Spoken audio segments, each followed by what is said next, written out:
السلام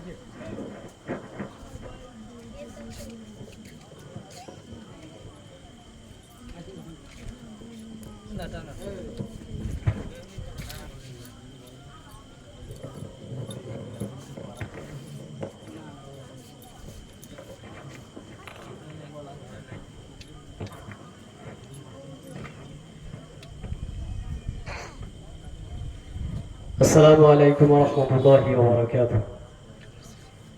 إن الحمد لله نحمده ونستعينه ونستغفره ونعوذ بالله من شرور أنفسنا ومن سيئات أعمالنا. من يهده الله فلا مضل له ومن يضلله فلا هادي له. أشهد أن لا إله إلا الله وحده لا شريك له وأشهد أن محمدا عبده ورسوله. أما بعد فإن خير الحديث كتاب الله خير الهدي هدي محمد صلى الله عليه وسلم وشر الأمور محدثاتها وكل محدثة بدعة وكل بدعة ضلالة وكل ضلالة في النار. أعوذ بالله من الشيطان الرجيم. بسم الله الرحمن الرحيم. يا أيها الناس اتقوا ربكم الذي خلقكم من نفس واحدة وخلق منها زوجها وبث منهما رجالا كثيرا ونساء واتقوا الله الذي تساءلون به والأرحام إن الله كان عليكم رقيبا. وقال الله تعالى يا أيها الذين آمنوا اتقوا الله حق تقاته ولا تموتن إلا وأنتم مسلمون. وقال الله تعالى وأنيبوا إلى ربكم وأسلموا له. সমস্ত প্রশংসা একমাত্র মহান রব্বুল আলামিনের নিমিত্তে, যিনি আমাদেরকে পৃথিবীর সর্বশ্রেষ্ঠ জাতিতে সৃষ্টি করেছেন এবং সেই সাথে মহান আল্লাহ রব্বুল আলামিন তিনি আমাদেরকে মুসলিম মিল্লাহর মধ্যে অন্তর্ভুক্ত করেছেন।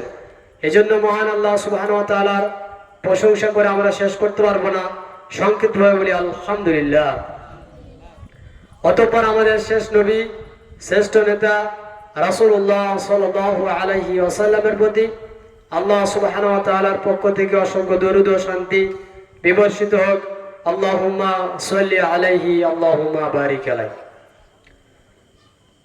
মহান আল্লাহ রাব্বুল আলামিন তিনি পৃথিবীতে যত জীব সৃষ্টি করেছেন, পুরো পৃথিবীটাকে আল্লাহ রাব্বুল আলামিন সৃষ্টি করেছেন এবং যা কিছু আল্লাহ রাব্বুল আলামিন সৃষ্টি করেছেন প্রত্যেকটার পিছনে একটা ন্যায়গত কারণ রয়েছে। বিনা কারণে আল্লাহ রাব্বুল আলামিন কোনো কিছু সৃষ্টি করেন না, কারণ এটা স্বাভাবিক গতিতে আমরা যদি দেখি, বিচার করি যে কোনো মানুষ দুনিয়াতে কোনো কর্ম করার জন্য সেই ব্যক্তি তার পিছনে কোনো উদ্দেশ্য রাখে কিনা, তাহলে দেখবো অবশ্যই প্রত্যেকটা মানুষ যখন কোনো কর্ম করে তার পিছনে একটা কারণ থাকে। বিনা কারণে কোনো ব্যক্তি কোনো কর্ম করে না। একইভাবে মহান আল্লাহ রাব্বুল আলামিন তিনি আমাদেরকে এত সুন্দর করে সৃষ্টি করেছেন, আমাদের জন্য পৃথিবীকে বসবাসের উপযুক্ত করেছেন। মাথার উপরে ছাদ স্বরূপ আকাশ আল্লাহ তাআলা সৃষ্টি করেছেন বিনা খুঁটিতে। আল্লাহ রাব্বুল আলামিন দিনের জন্য আমাদেরকে দিয়েছেন সূর্য, রাতে আল্লাহ আমাদের জন্য রেখেছেন চন্দ্র। সমস্ত কিছু আল্লাহ রাব্বুল আলামিন সৃষ্টি করেছেন, যার প্রত্যেকটার পিছনে কারণ রয়েছে। এই মর্মে মহান আল্লাহ রাব্বুল আলামিন তিনি বলছেন তাবারাকাল্লাযী বিয়াদিহিল মুলক ওয়া হুয়া আলা কুল্লি শাইইন কাদির আল্লাযী খালাকাল মাউতা ওয়াল হায়াতা লিয়াবলুয়াকুম আইয়ুকুম আহসানু আমালা। সূরা মুলকের 2 নম্বর আয়াতে এসে আল্লাহ রাব্বুল আলামিন তিনি বলছেন যে তিনি হচ্ছেন এমন একজন সত্তা যিনি তোমাদের জীবন এবং মৃত্যুকে সৃষ্টি করেছেন। আল্লাযী খালাকাল মাউতা ওয়াল হায়াতা লিয়াবলুয়াকুম, এই জন্য আল্লাহ তাআলা তোমাদের জীবন এবং মৃত্যুকে সৃষ্টি করেছেন, যাতে করে তিনি তোমাদেরকে পরীক্ষা করেন। কি পরীক্ষা? লিয়াবলুয়াকুম আইয়ুকুম আহসানু আমালা, তোমাদের মধ্যে কোন ব্যক্তি নেক আমাল করতে পারে। মূলত মানুষের জীবনে বেঁচে থাকা, মানুষের জীবন যাপন করা, এর পিছনে আসল লক্ষ্য হওয়া প্রয়োজন এক আল্লাহ রাব্বুল আলামিনের দিক, এক আল্লাহ রাব্বুল আলামিনের রাস্তা, এক আল্লাহ রাব্বুল আলামিনের সৃষ্টির উদ্দেশ্যকে পূরণ করে আমাদের জীবন যাপন করা। এখন যদি কোনো ব্যক্তি দুনিয়াতে এমনি এমনি জীবন কাটায়, যার রাত কখন হয়, দিন কখন হয়, কোন সময় কোন জায়গাতে ব্যয় হয়, কোনো টাইম টেবিল নেই, তাহলে এই ব্যক্তিদের জীবন যাপন সম্পূর্ণ আল্লাহ রাব্বুল আলামিনের সৃষ্টির উদ্দেশ্যের পুরোটাই উল্টা। যখন আল্লাহ রাব্বুল আলামিনের যে সৃষ্টি, আল্লাহ রাব্বুল আলামিন যে কারণে সৃষ্টি করেছেন, ওই কারণের যদি বিপরীত হয়, তাহলে আমার জীবনটা কখনোই কল্যাণময় হতে পারে না, আমার জীবনটা কখনোই সুখময় হতে পারে না। তবে দুনিয়াতে হয়তো আপনি কয়েকদিনের জন্য আনন্দ ফুর্তি করবেন, দুনিয়াতে হয়তো আপনি একটু চাকচিক্যতা দেখাবেন, কিন্তু মৃত্যুর পরে আপনার জীবনে ভয়ঙ্কর একটা অবস্থান দেখা দিবে, ভয়ঙ্কর একটা পরিস্থিতি আপনার জন্য অপেক্ষা করছে, ভয়ঙ্কর একটা কাল আপনার জন্য অপেক্ষা করছে, যদি আপনি আল্লাহ রাব্বুল আলামিনের রাস্তা অনুপাতে না চলেন। মহান আল্লাহ রাব্বুল আলামিন পৃথিবীতে মানুষকে এমনি এমনি সৃষ্টি করেননি, মহান রব্বুল আলামিন জিন জাতিকে এমনি এমনি সৃষ্টি করেননি। মহান রব্বুল আলামিন পৃথিবীতে যত কিছু সৃষ্টি করেছেন, সবের পিছনে একটা যথাযথ কারণ রয়েছে, আর সেই কারণ হচ্ছে যে আল্লাহ রাব্বুল আলামিনের নীতিকে অনুসরণ করা, আল্লাহ রাব্বুল আলামিনের রাস্তাকে অনুসরণ করা। পৃথিবীতে আল্লাহ রাব্বুল আলামিন তিনি যা কিছু সৃষ্টি করেছেন, সব সৃষ্টি আল্লাহর রাস্তা, আল্লাহর পথ, আল্লাহর নির্দেশ অনুসরণ করে চলে। শুধুমাত্র আল্লাহর রাস্তা, আল্লাহর পথ অনুসরণ করে না জিন জাতি এবং মানব জাতি। এই জন্যে ইসলামের যত বিধি বিধান আল্লাহ রাব্বুল আলামিন দিয়েছেন, সেগুলো সব কিন্তু মানব জাতির জন্য এবং জিন জাতির জন্য। কারণ কি? কারণ হলো এটাই যে আল্লাহ তাআলা মানব জাতিকে এবং জিন জাতিকে ব্যক্তিগতভাবে একটা স্বেচ্ছা স্বাধীনতা দিয়েছে। তাদেরকে আল্লাহ রাব্বুল আলামিন এভাবে সৃষ্টি করেছেন, তাদেরকে একটা ইচ্ছা দিন দেওয়া হয়েছে, যে ইচ্ছার কারণে তারা চাইলে আল্লাহর দিনকে মানতে পারে, চাইলে আল্লাহর দিনকে তারা না মানতে পারে, চাইলে তারা আল্লাহর রাস্তায় চলতে পারে, চাইলে তারা আল্লাহর রাস্তায় না চলতে পারে। কিন্তু আল্লাহ তাআলা তাদেরকে দিয়েছে বিবেক, আল্লাহ রাব্বুল আলামিন তাদেরকে দিয়েছে চোখ, আল্লাহ তাআলা তাদেরকে দিয়েছে অন্তর। এই চোখ দিয়ে মানুষ শিক্ষা অর্জন করতে পারে, চোখ দিয়ে মানুষ দেখতে পারে, অন্তর দিয়ে মানুষ সত্য বা মিথ্যাকে উপলব্ধি করতে পারে, অন্তর দিয়ে মানুষ খারাপ জিনিসকে উপলব্ধি করতে পারে। এই ক্ষমতাটা আল্লাহ তাআলা দিয়েছেন। একইভাবে আল্লাহ রাব্বুল আলামিন তিনি কান দিয়েছেন, এই কান দিয়ে মানুষ সত্য বা মিথ্যার পার্থক্যকরণ করতে পারে শোনার পরে, কিন্তু এটা পশুদের দিয়ে হয় না। কিন্তু পৃথিবীতে আপনি দেখবেন মানুষ এবং জিন ছাড়া আর যত জাতি রয়েছে, সমস্ত জাতি আল্লাহ রাব্বুল আলামিনের রাস্তায় চলে, আল্লাহ অর্থাৎ তারা আল্লাহর তাসবিহ পাঠ করে। কিন্তু মানুষ কখন করে না? মানুষকে আল্লাহ রাব্বুল আলামিন স্বেচ্ছা স্বাধীনতা দিয়েছে, এই স্বেচ্ছা স্বাধীনতাকে গ্রহণ করে মানুষ চাইলে আল্লাহর রাস্তায় চলতে পারে, অন্যথায় আল্লাহর রাস্তায় নাও চলতে পারে। এটাই হচ্ছে মানুষের জন্য পরীক্ষা। এই জন্য আল্লাহ তাআলা বলছেন আল্লাযী খালাকাল মাউতা ওয়াল হায়াতা লিয়াবলুয়াকুম, আল্লাহ রাব্বুল আলামিন তোমাদের জীবন এবং মৃত্যুকে সৃষ্টি করেছেন এজন্য যে লিয়াবলুয়াকুম আইয়ুকুম আহসানু আমালা, তোমাদের মধ্যে কোন ব্যক্তি আমালের দিক থেকে উত্তম আমাল করতে পারো। তাহলে আপনার সকাল হবে কখন, আপনার সন্ধ্যা কোথায় কাটবে, আপনার দিন কিভাবে কাটবে, আপনি একজন মুসলিম হিসেবে আপনার রাস্তার চলন কেমন হবে, প্রত্যেকটা জায়গাতে আল্লাহ রাব্বুল আলামিন আমাকে আপনাকে রাস্তা দেখিয়ে দিয়েছে যে আমাদেরকে এই রাস্তায় চলতে হবে। কিন্তু মানুষ যখন আল্লাহ রাব্বুল আলামিনের সেই রাস্তাকে ছেড়ে দিবে, সেই রাস্তাকে ত্যাগ করবে, করে অন্য রাস্তায় চলবে, তখন সেই মানুষ গুমরা হবে, পথভ্রষ্ট হবে, এবং এই মানুষ মারা যাওয়ার পরে তার জীবন অপেক্ষা করবে একটা ভয়ঙ্কর দিন। আর এই দিনটা যাতে করে না আসে, এই দিনটা যাতে করে মানুষের সম্মুখে না উপস্থিত হয়, এই জন্য আল্লাহ রাব্বুল আলামিন তিনি বলছেন ওয়া আনিবু ইলা রাব্বিকুম ওয়া আসলিমু লাহ, তোমরা আল্লাহর রাস্তাতে ফিরে আসো এবং তোমরা আল্লাহর নিকটে আত্মসমর্পণ করো। সূরা জুমার আয়াত নম্বর 54 আল্লাহ তাআলা বলছেন ওয়া আনিবু ইলা রাব্বিকুম, তোমরা সকলেই তোমাদের রবের রাস্তায় ফিরে আসো, তোমরা সকলেই তোমাদের আল্লাহর রাস্তায় ফিরে আসো, তোমরা সকলে ফিরে আসো তার দিকে যিনি তোমাদের সৃষ্টি করেছেন, যিনি তোমাদের রুজি প্রদান করেন, যিনি তোমাদের মৃত্যু দেবেন, যিনি তোমাদেরকে সৃষ্টি করেছেন, যিনি তোমাদের প্রকৃত রব, তোমরা তার দিকেই ফিরে আসো। তাহলে আমরা এক আল্লাহ রাব্বুল আলামিনকে আমাদের রব বলে যখন স্বীকার করছি, তখন তো আমাদের জন্য আরো সহজ আল্লাহর দিকে ফিরে আসো। কেন আল্লাহ বলছেন ওয়া আনিবু ইলা রাব্বিকুম, তোমরা তোমাদের রবের রাস্তাতে, তোমরা তোমাদের রবের দিকে ফিরে আসো, ওয়া আসলিমু লাহু, এবং তোমরা তারই নিকটে আত্মসমর্পণ কর। আত্মসমর্পণ কি? আত্মসমর্পণ হচ্ছে ধরা দেওয়া। ধরা দেওয়া মানে আমি এমন একজন ব্যক্তি যে আল্লাহ রাব্বুল আলামিন তিনি আমাকে সৃষ্টি করেছেন, আমি মানুষ জাতি, আল্লাহ রাব্বুল আলামিন আমাকে সৃষ্টি করেছেন, এই জন্য আমার কোনো আর গতি নেই এক আল্লাহর রাস্তায় চলা ছাড়া। এটা আমি যখন নিজে নিজে মনে করে নিব, তখন আমি নিজে আল্লাহর নিকট নিজেকে ধরা দিচ্ছি। এই সময় আমি যে রাস্তা অবলম্বন করব, পথ অবলম্বন করব, সেই পথ হচ্ছে আল্লাহর পথ।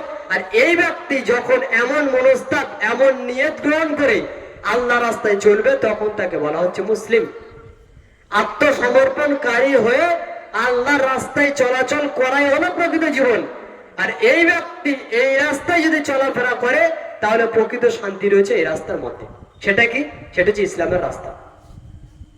এই জন্য আল্লাহ রাব্বুল আলামিন তিনি আমাদের সকলকে বলছেন ওয়া আসলিমু লাহ, তোমরা আল্লাহর নিকটে আত্মসমর্পণ করো, মিন ক্বাবলি আয়াতিয়াকুমুল আযাব, তোমাদের নিকটে আযাব আসার আগে আগে, আযাব আসার পূর্বে পূর্বে, তোমাদের নিকটে মৃত্যু আসার আগে, তোমাদের কাছে কিয়ামত আসার আগে তোমরা সকলে আল্লাহর নিকটে ফিরে আসো, আল্লাহর কাছে আত্মসমর্পণ করো। আমরা সকাল থেকে সন্ধ্যা পর্যন্ত যতগুলো কাজ করি, আমাদের প্রত্যেকটা কাজের খুঁটিনাটি বিষয় যদি আমরা চিন্তা করে দেখি, তাহলে আমরা দেখবো যে আমাদের কোন কাজটা আল্লাহ তাআলা যেভাবে বলেছেন ওইভাবে চলছে, আর কোন কাজটা আল্লাহ নবী সাল্লাল্লাহু আলাইহি ওয়াসাল্লাম যেভাবে বলেছে ওইভাবে চলছে। আমরা যদি দেখি, তাহলে দেখবো যে আমাদের জীবনে এমন কোনো কর্ম নেই।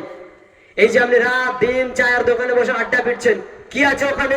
আপনার সামনে টিভি চলছে, সেই টিভিতে কি চলে? নগ্ন নারী নাচে, নগ্ন নারী নাচছে, আর আপনি কি করছেন? দেখছেন। তো এটা যতক্ষণ বসে আছে ততক্ষণ গোনা হচ্ছে নাকি ততক্ষণ ওখানে আপনি কোনো একটা কিছু খারাপ কাজ করছেন? গোনা হবে নাকি নেকি হবে? নেকির তো কোনো কথাই নেই, গোনা আর গোনা। এখন আপনাকে কি করা উচিত? আপনাকে উচিত এই সমস্ত জায়গা থেকে নিজেকে দূরে রেখে দেওয়া। কেন?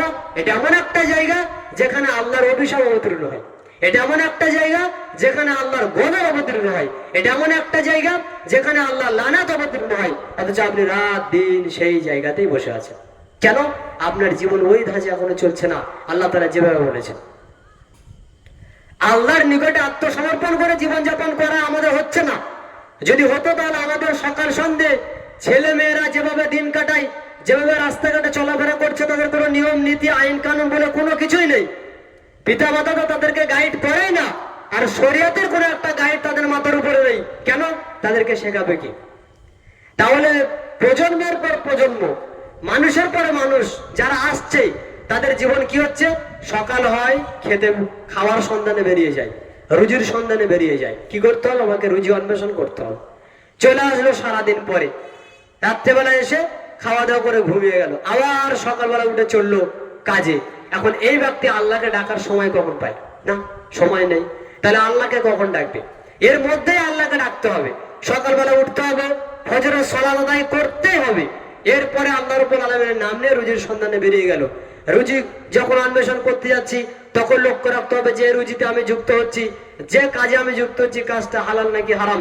এই যে সারাদিন যদি হারাম কাজে যুক্ত থাকি, এই অবস্থায় যে মারা যায়, তাহলে আমার অবস্থা খুব খারাপ।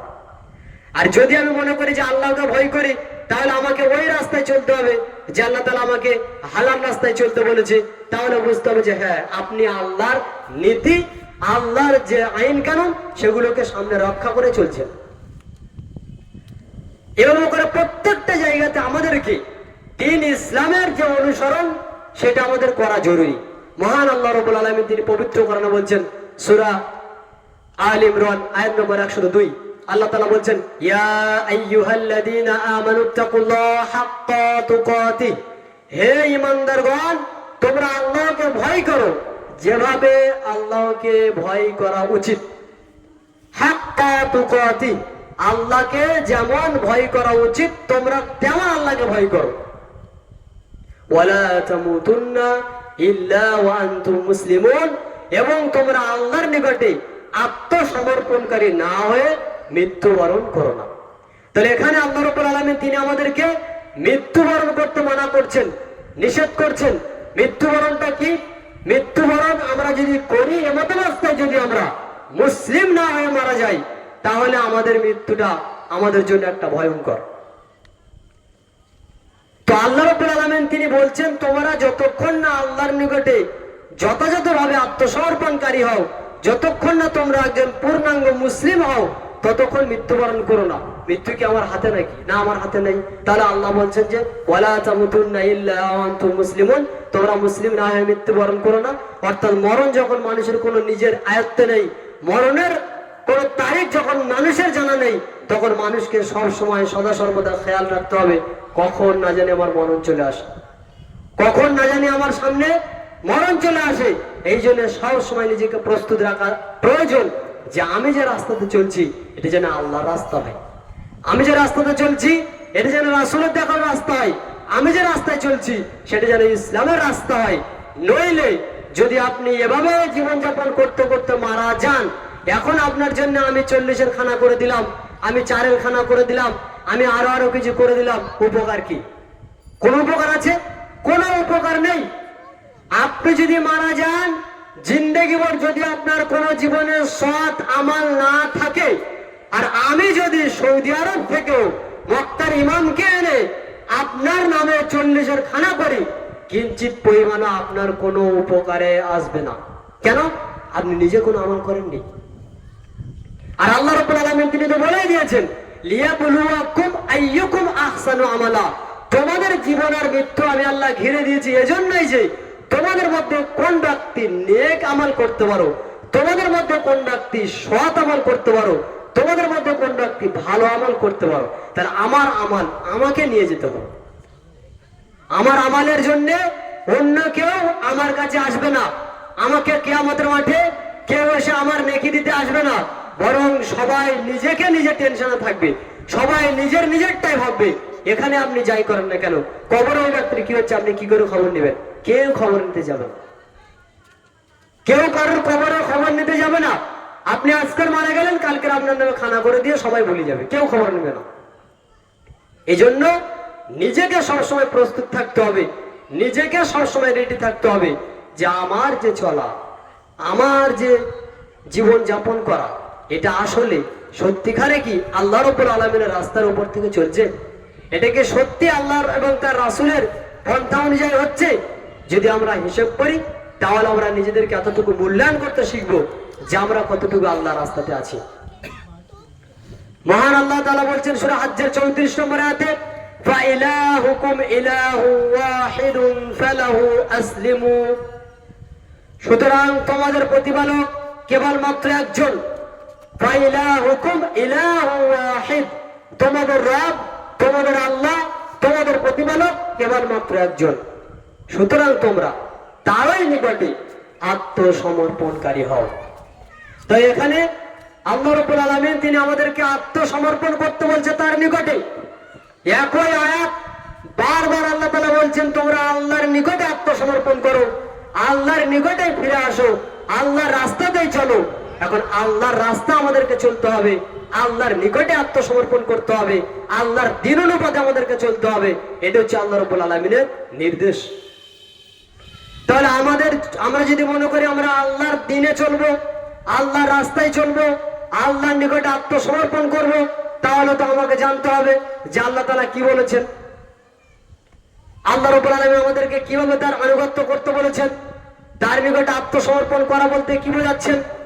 আল্লাহর নিকটে আত্মসমর্পণ করা তার অর্থ হচ্ছে যে আল্লাহ তাআলা আমাদেরকে যে বিধান দিয়েছেন, যে বিধি দিয়েছেন, সেই বিধি বিধান অনুযায়ী নিজের জীবনকে পরিচালনা করা।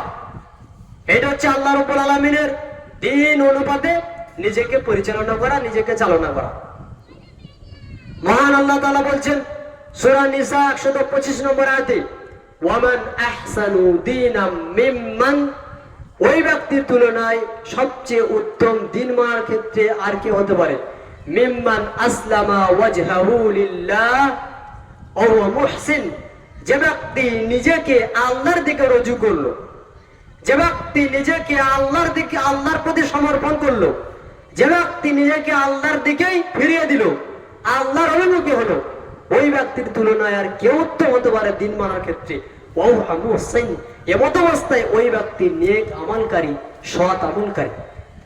তাহলে এখানে আল্লাহ তাআলা যে কথাটা বলছে তা হলো কি, সবচেয়ে উত্তম ব্যক্তি হলো ওই ব্যক্তি যে ব্যক্তি নিজেকে আল্লাহর রাস্তাতে ফিরিয়ে দিল, যে ব্যক্তি আল্লাহর দিকে গেল এবং এমত অবস্থায় ওই ব্যক্তি সৎ আমল করলো।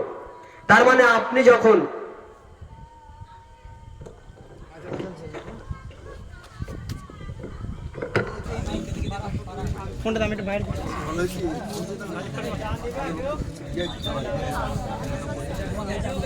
আসসালামু আলাইকুম ওয়া রাহমাতুল্লাহি ওয়া বারাকাতুহু।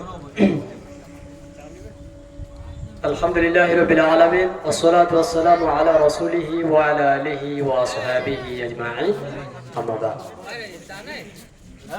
আমরা আলোচনা করছিলাম যে পৃথিবীতে আমাদেরকে বেঁচে থাকার জন্য একমাত্র একটাই রাস্তা অবলম্বন করা প্রয়োজন, উচিত, এবং আল্লাহ তাআলা আমাদের সেই বিষয়ে আদেশ দিচ্ছেন, তা হচ্ছে মহান আল্লাহ সুবহানাহু ওয়া তাআলার নিকটে নিজেদেরকে আত্মসমর্পণ করা। আর এই আত্মসমর্পণের দৃষ্টান্ত দিতে গিয়ে আল্লাহ রাব্বুল আলামিন উল্লেখ করেছেন বহু নবীর ঘটনা পবিত্র কোরআনে। যেমন সূরা নিসা আয়াত নম্বর 125 আল্লাহ রাব্বুল আলামিন তিনি বলছেন যে ওই ব্যক্তির তুলনায় দিন মানার ক্ষেত্রে সবচেয়ে উত্তম আর কে হতে পারে, যে ব্যক্তি আল্লাহ রাব্বুল আলামিনের দিকে নিজেকে ফিরিয়ে দিল এবং এমত অবস্থায় সেই ব্যক্তি সৎ আমল করল।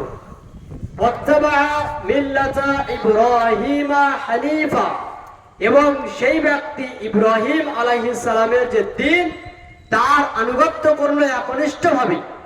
ইব্রাহিম আলাইহিস সালামের দিন বলতে মূলত ইসলাম। যত নবী পৃথিবীতে আল্লাহ রাব্বুল আলামিন পাঠিয়েছেন, সমস্ত নবীদের যদি আমরা বংশ উৎপত্তি দেখি তাহলে ইব্রাহিম আলাইহিস সালাম ওইখানে গিয়ে শেষ হবে। আদম আলাইহিস সালাম পৃথিবীর প্রথম মানুষ, তারপর আল্লাহ রাব্বুল আলামিন নবী পাঠালেন নূহ আলাইহিস সালামকে, এভাবে করে আল্লাহ রাব্বুল আলামিন সমস্ত নবীদেরকে পাঠিয়েছেন। আর পরবর্তীতে সমস্ত নবীদের যে বংশীয় ধারা তা হচ্ছে মূল ইব্রাহিম আলাইহিস সালামের। এই জন্য আল্লাহ তাআলা বলছেন যে ব্যক্তি ইব্রাহিম আলাইহিস সালামের দিনকে অনুসরণ করলো, আনুগত্য করলো একনিষ্ঠ হবে, ওয়াত্তাবা মিল্লাতা ইব্রাহিম হানিফা ওয়াত্তাখাযাল্লাহু ইব্রাহিমা খলিলা। আর আল্লাহ রাব্বুল আলামিন তিনি ইব্রাহিম আলাইহিস সালামকে গ্রহণ করেছেন নিজের অন্তরঙ্গ বন্ধু রূপে। ইব্রাহিম আলাইহিস সালামের যে দাওয়া, ইব্রাহিম আলাইহিস সালামের যে দিন মানা, এটা পবিত্র কোরআনে মহান আল্লাহ রাব্বুল আলামিন অনেক স্থানে উল্লেখ করেছেন যে তোমরা যদি প্রকৃতপক্ষে দিন মানো তাহলে ইব্রাহিম আলাইহিস সালামের মতো আল্লাহকে মানো। ইব্রাহিম আলাইহিস সালামের মতো আমাদেরকে আল্লাহকে মানতে, আল্লাহ তাআলা মানতে বলছেন। যেভাবে ইব্রাহিম আলাইহিস সালাম দিনকে মেনেছেন, যেভাবে ইব্রাহিম আলাইহিস সালাম আল্লাহর প্রতি ফিরেছেন, তোমরা ওইভাবেই তোমাদের দিন ইসলামকে ফলো করো। ইব্রাহিম আলাইহিস সালামের ঘটনা যদি আমরা দেখি, তার একটা বড় দৃষ্টান্ত হচ্ছে কুরবানির ঘটনা। কুরবানি আমরা যে করি, কুরবানি আমাদের উপরে যে একটা বিধান, পশু জবাইয়ের মাধ্যমে আল্লাহ রাব্বুল আলামিনকে খুশি করা, এটা কিন্তু আল্লাহ রাব্বুল আলামিন দিয়েছিলেন সেই আদম আলাইহিস সালাম থেকে। আর আজকের আমরা এটাকে আমল করি। তবে আদম আলাইহিস সালামের যুগে যে কুরবানি ছিল সেটা ছিল এক অন্য প্রথা, বিধান ছিল একটাই, কিন্তু পদ্ধতি ছিল আলাদা। যেমন পবিত্র কোরআন সূরা মাইদা আয়াত নম্বর 27, এখানে আল্লাহ রাব্বুল আলামিন তিনি বলছেন ওয়াতলু আলাইহিম নাবা আবনা আদম বিল হক ইয করবা কুরবানান। তাদের নিকটে তেলাওয়াত করে আপনি শোনান পাঠ করে শোনান সত্য সহ ওই ঘটনা যা আদম আলাইহিস সালামের দুই সন্তানের ঘটনা। ইয কুরবা কুরবানান, যখন তারা দুজনে আল্লাহ রাব্বুল আলামিনের নিকটে কুরবানি পেশ করলো, ফাতুকুব্বিলা মিন আহাদিহিমা, একজনের পক্ষ থেকে কুরবানিকে কবুল করা হলো, ওয়ালাম ইউতাকাব্বাল মিনাল আখার, আর দ্বিতীয় জনের পক্ষ থেকে কুরবানি কবুল করা হলো না। এখানে আল্লাহ রাব্বুল আলামিন মূলত হাবিল এবং কাবিলের ঘটনা বলছেন। তাদের নিকটে আপনি পেশ করুন আদম আলাইহিস সালামের দুই সন্তানের বিষয়, অর্থাৎ হাবিল এবং কাবিলের বিষয়। যখন তারা দুজনে আল্লাহর নিকটে কুরবানি পেশ করলো, তখন দুজনের মধ্যে একজনের কুরবানিকে কবুল করা হলো, অন্যজনের কুরবানিকে কবুল করা হলো না। ক্বালা লা আকতুলান্নাক, তখন কাবিল বলছে হাবিলকে, আমি অবশ্যই অবশ্যই তোমাকে হত্যা করব।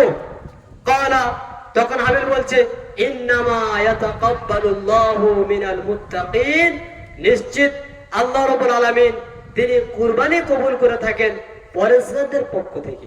যারা আল্লাহ ভীরু, যারা আল্লাহকে ভয় করে, যারা আল্লাহর রাস্তায় চলে, তা যারা পরেজগার ব্যক্তি, তাদের পক্ষ থেকে আল্লাহ তাআলা কুরবানিকে কবুল করেন। এখানে কুরবানি কি?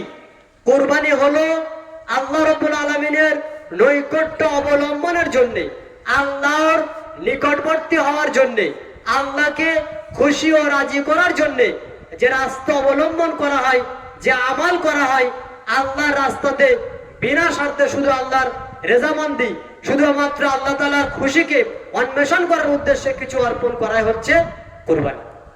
এক কথায় আল্লাহর জন্য কিছু উৎসর্গ করা, আল্লাহকে খুশি করার জন্য, এর নাম হচ্ছে কুরবানি।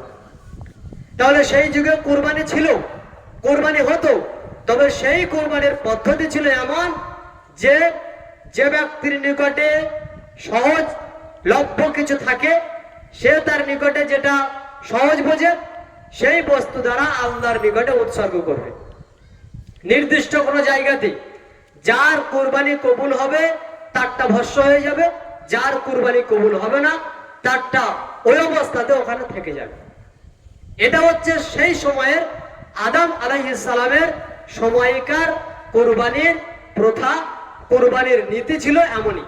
তবে বিধান ছিল যে আল্লাহকে খুশি করার জন্য কুরবানি করা লাগবে। তাহলে তখনও কুরবানি চলতো, তখনও কুরবানি হতো, তবে সেটা পশু জবাহের উপর থেকে নয়, পশু জবাহ করে নয়। তাহলে কুরবানি কিভাবে করতো? কুরবানি করা হতো যার কাছে যেটা সহজ বস্তু, সেই ব্যক্তি আল্লাহর জন্য একটা নির্দিষ্ট জায়গাতে পেশ করত, আর আল্লাহ রাব্বুল আলামিন তিনি যারটা খুশি, যার নিয়ত সৎ, যে ব্যক্তি পরেজগার, যে ব্যক্তি তাকওয়াবান ব্যক্তি, তার কুরবানি আল্লাহ রাব্বুল আলামিন তিনি কবুল করতেন। কিন্তু পরবর্তী সময়ে আমরা কুরবানি করছি পশু জবাইয়ের মাধ্যমে। কিভাবে? এই মর্মে যদি আমরা দেখি, এখানে ইব্রাহিম আলাইহিস সালামের একটা লম্বা ঘটনা রয়েছে। ইব্রাহিম আলাইহিস সালাম তিনি প্রথম বিবাহ করলেন সারাকে। সারাকে বিবাহ করার পরে কোনো সন্তান সন্ততি হয়নি। কোন এক পর্যায়ে ইব্রাহিম আলাইহিস সালাম দ্বিতীয় বিবাহ করলেন হাজেরাকে। হাজেরাকে বিবাহ করার পরে রাসূলুল্লাহ সাল্লাল্লাহু আলাইহি, তখন ইব্রাহিম আলাইহিস সালামের সন্তান হলো, সেই সন্তানের নাম হচ্ছে ইসমাঈল। ইসমাঈল আলাইহিস সালাম যখন বড় হলেন, বড় বলতে ঠিক ছোটাছুটির বয়স 13 বছর, 9 বছর, 11 বছর এইরকম বয়সে যখন পৌঁছালেন, তখন আল্লাহ রাব্বুল আলামিন ইব্রাহিম আলাইহিস সালামকে স্বপ্ন দেখালেন, যা পবিত্র কোরআনে সূরা সাফফাত আয়াত নম্বর 100 থেকে আয়াত নম্বর 105। এখানে আল্লাহ রাব্বুল আলামিন তিনি বলছেন, যখন ইব্রাহিম আলাইহিস সালামের সন্তান পৌঁছালো দৌড় ঝাঁপের বয়সে, তখন ইব্রাহিম আলাইহিস সালাম তিনি স্বপ্নে দেখছেন, কি দেখছেন? যে আমি যেন আমার সন্তানকে জবাহ করছি, আমি যেন আমার সন্তানকে জবাহ করছি। ইব্রাহিম আলাইহিস সালাম তিনি জিজ্ঞাসা করছেন ইসমাঈল আলাইহিস সালামকে, ইয়া বুনাইয়া, হে আমার সন্তান, ইন্নী আরা ফিল মানা আন্নী আযবাহুক, আমি আমার স্বপ্নে দেখছি যে আমি যেন তোমাকে জবাহ করছি। ফানজুর মাযা তারা, এই মর্মে তোমার মত কি, এই মর্মে তোমার বক্তব্য কি, এই মর্মে তোমার সিদ্ধান্ত কি? ছেলের বয়স কত? ছেলের বয়স 11 বছর কিংবা 10 বছর কিংবা 13 বছর। তাফসীরকারকরা বয়সটা এইভাবে ধরেছেন যে একটা ছেলে যখন আস্তে আস্তে বড় হয়, দৌড়ঝাঁপের যখন বড় বয়স হয়, তখন স্বাভাবিক বয়স 11, 13 এইরকম বয়স হয়।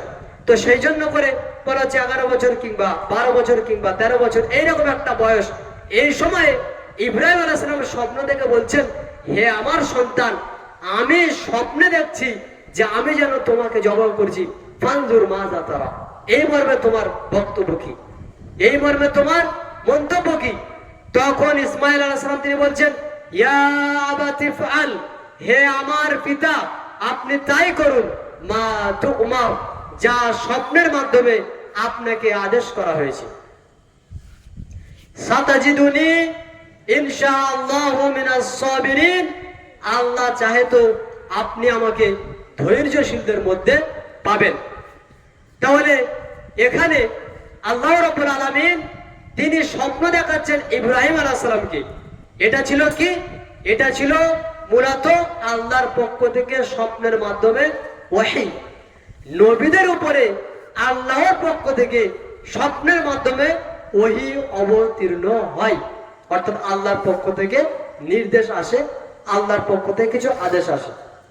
যেমন রাসূলুল্লাহ সাল্লাল্লাহু আলাইহি ওয়াসাল্লাম তিনি তার স্বপ্নের কথা সহিহুল বুখারীতে 1385 নম্বর হাদিস এখানে উল্লেখ করেছেন যে আমি একদা স্বপ্ন দেখছি যে আমাকে দুইজন মিলে দুটো হাত ধরে বিশাল বড় একটা প্রান্তে নিয়ে চলে গেল, মাঠে নিয়ে চলে গেল।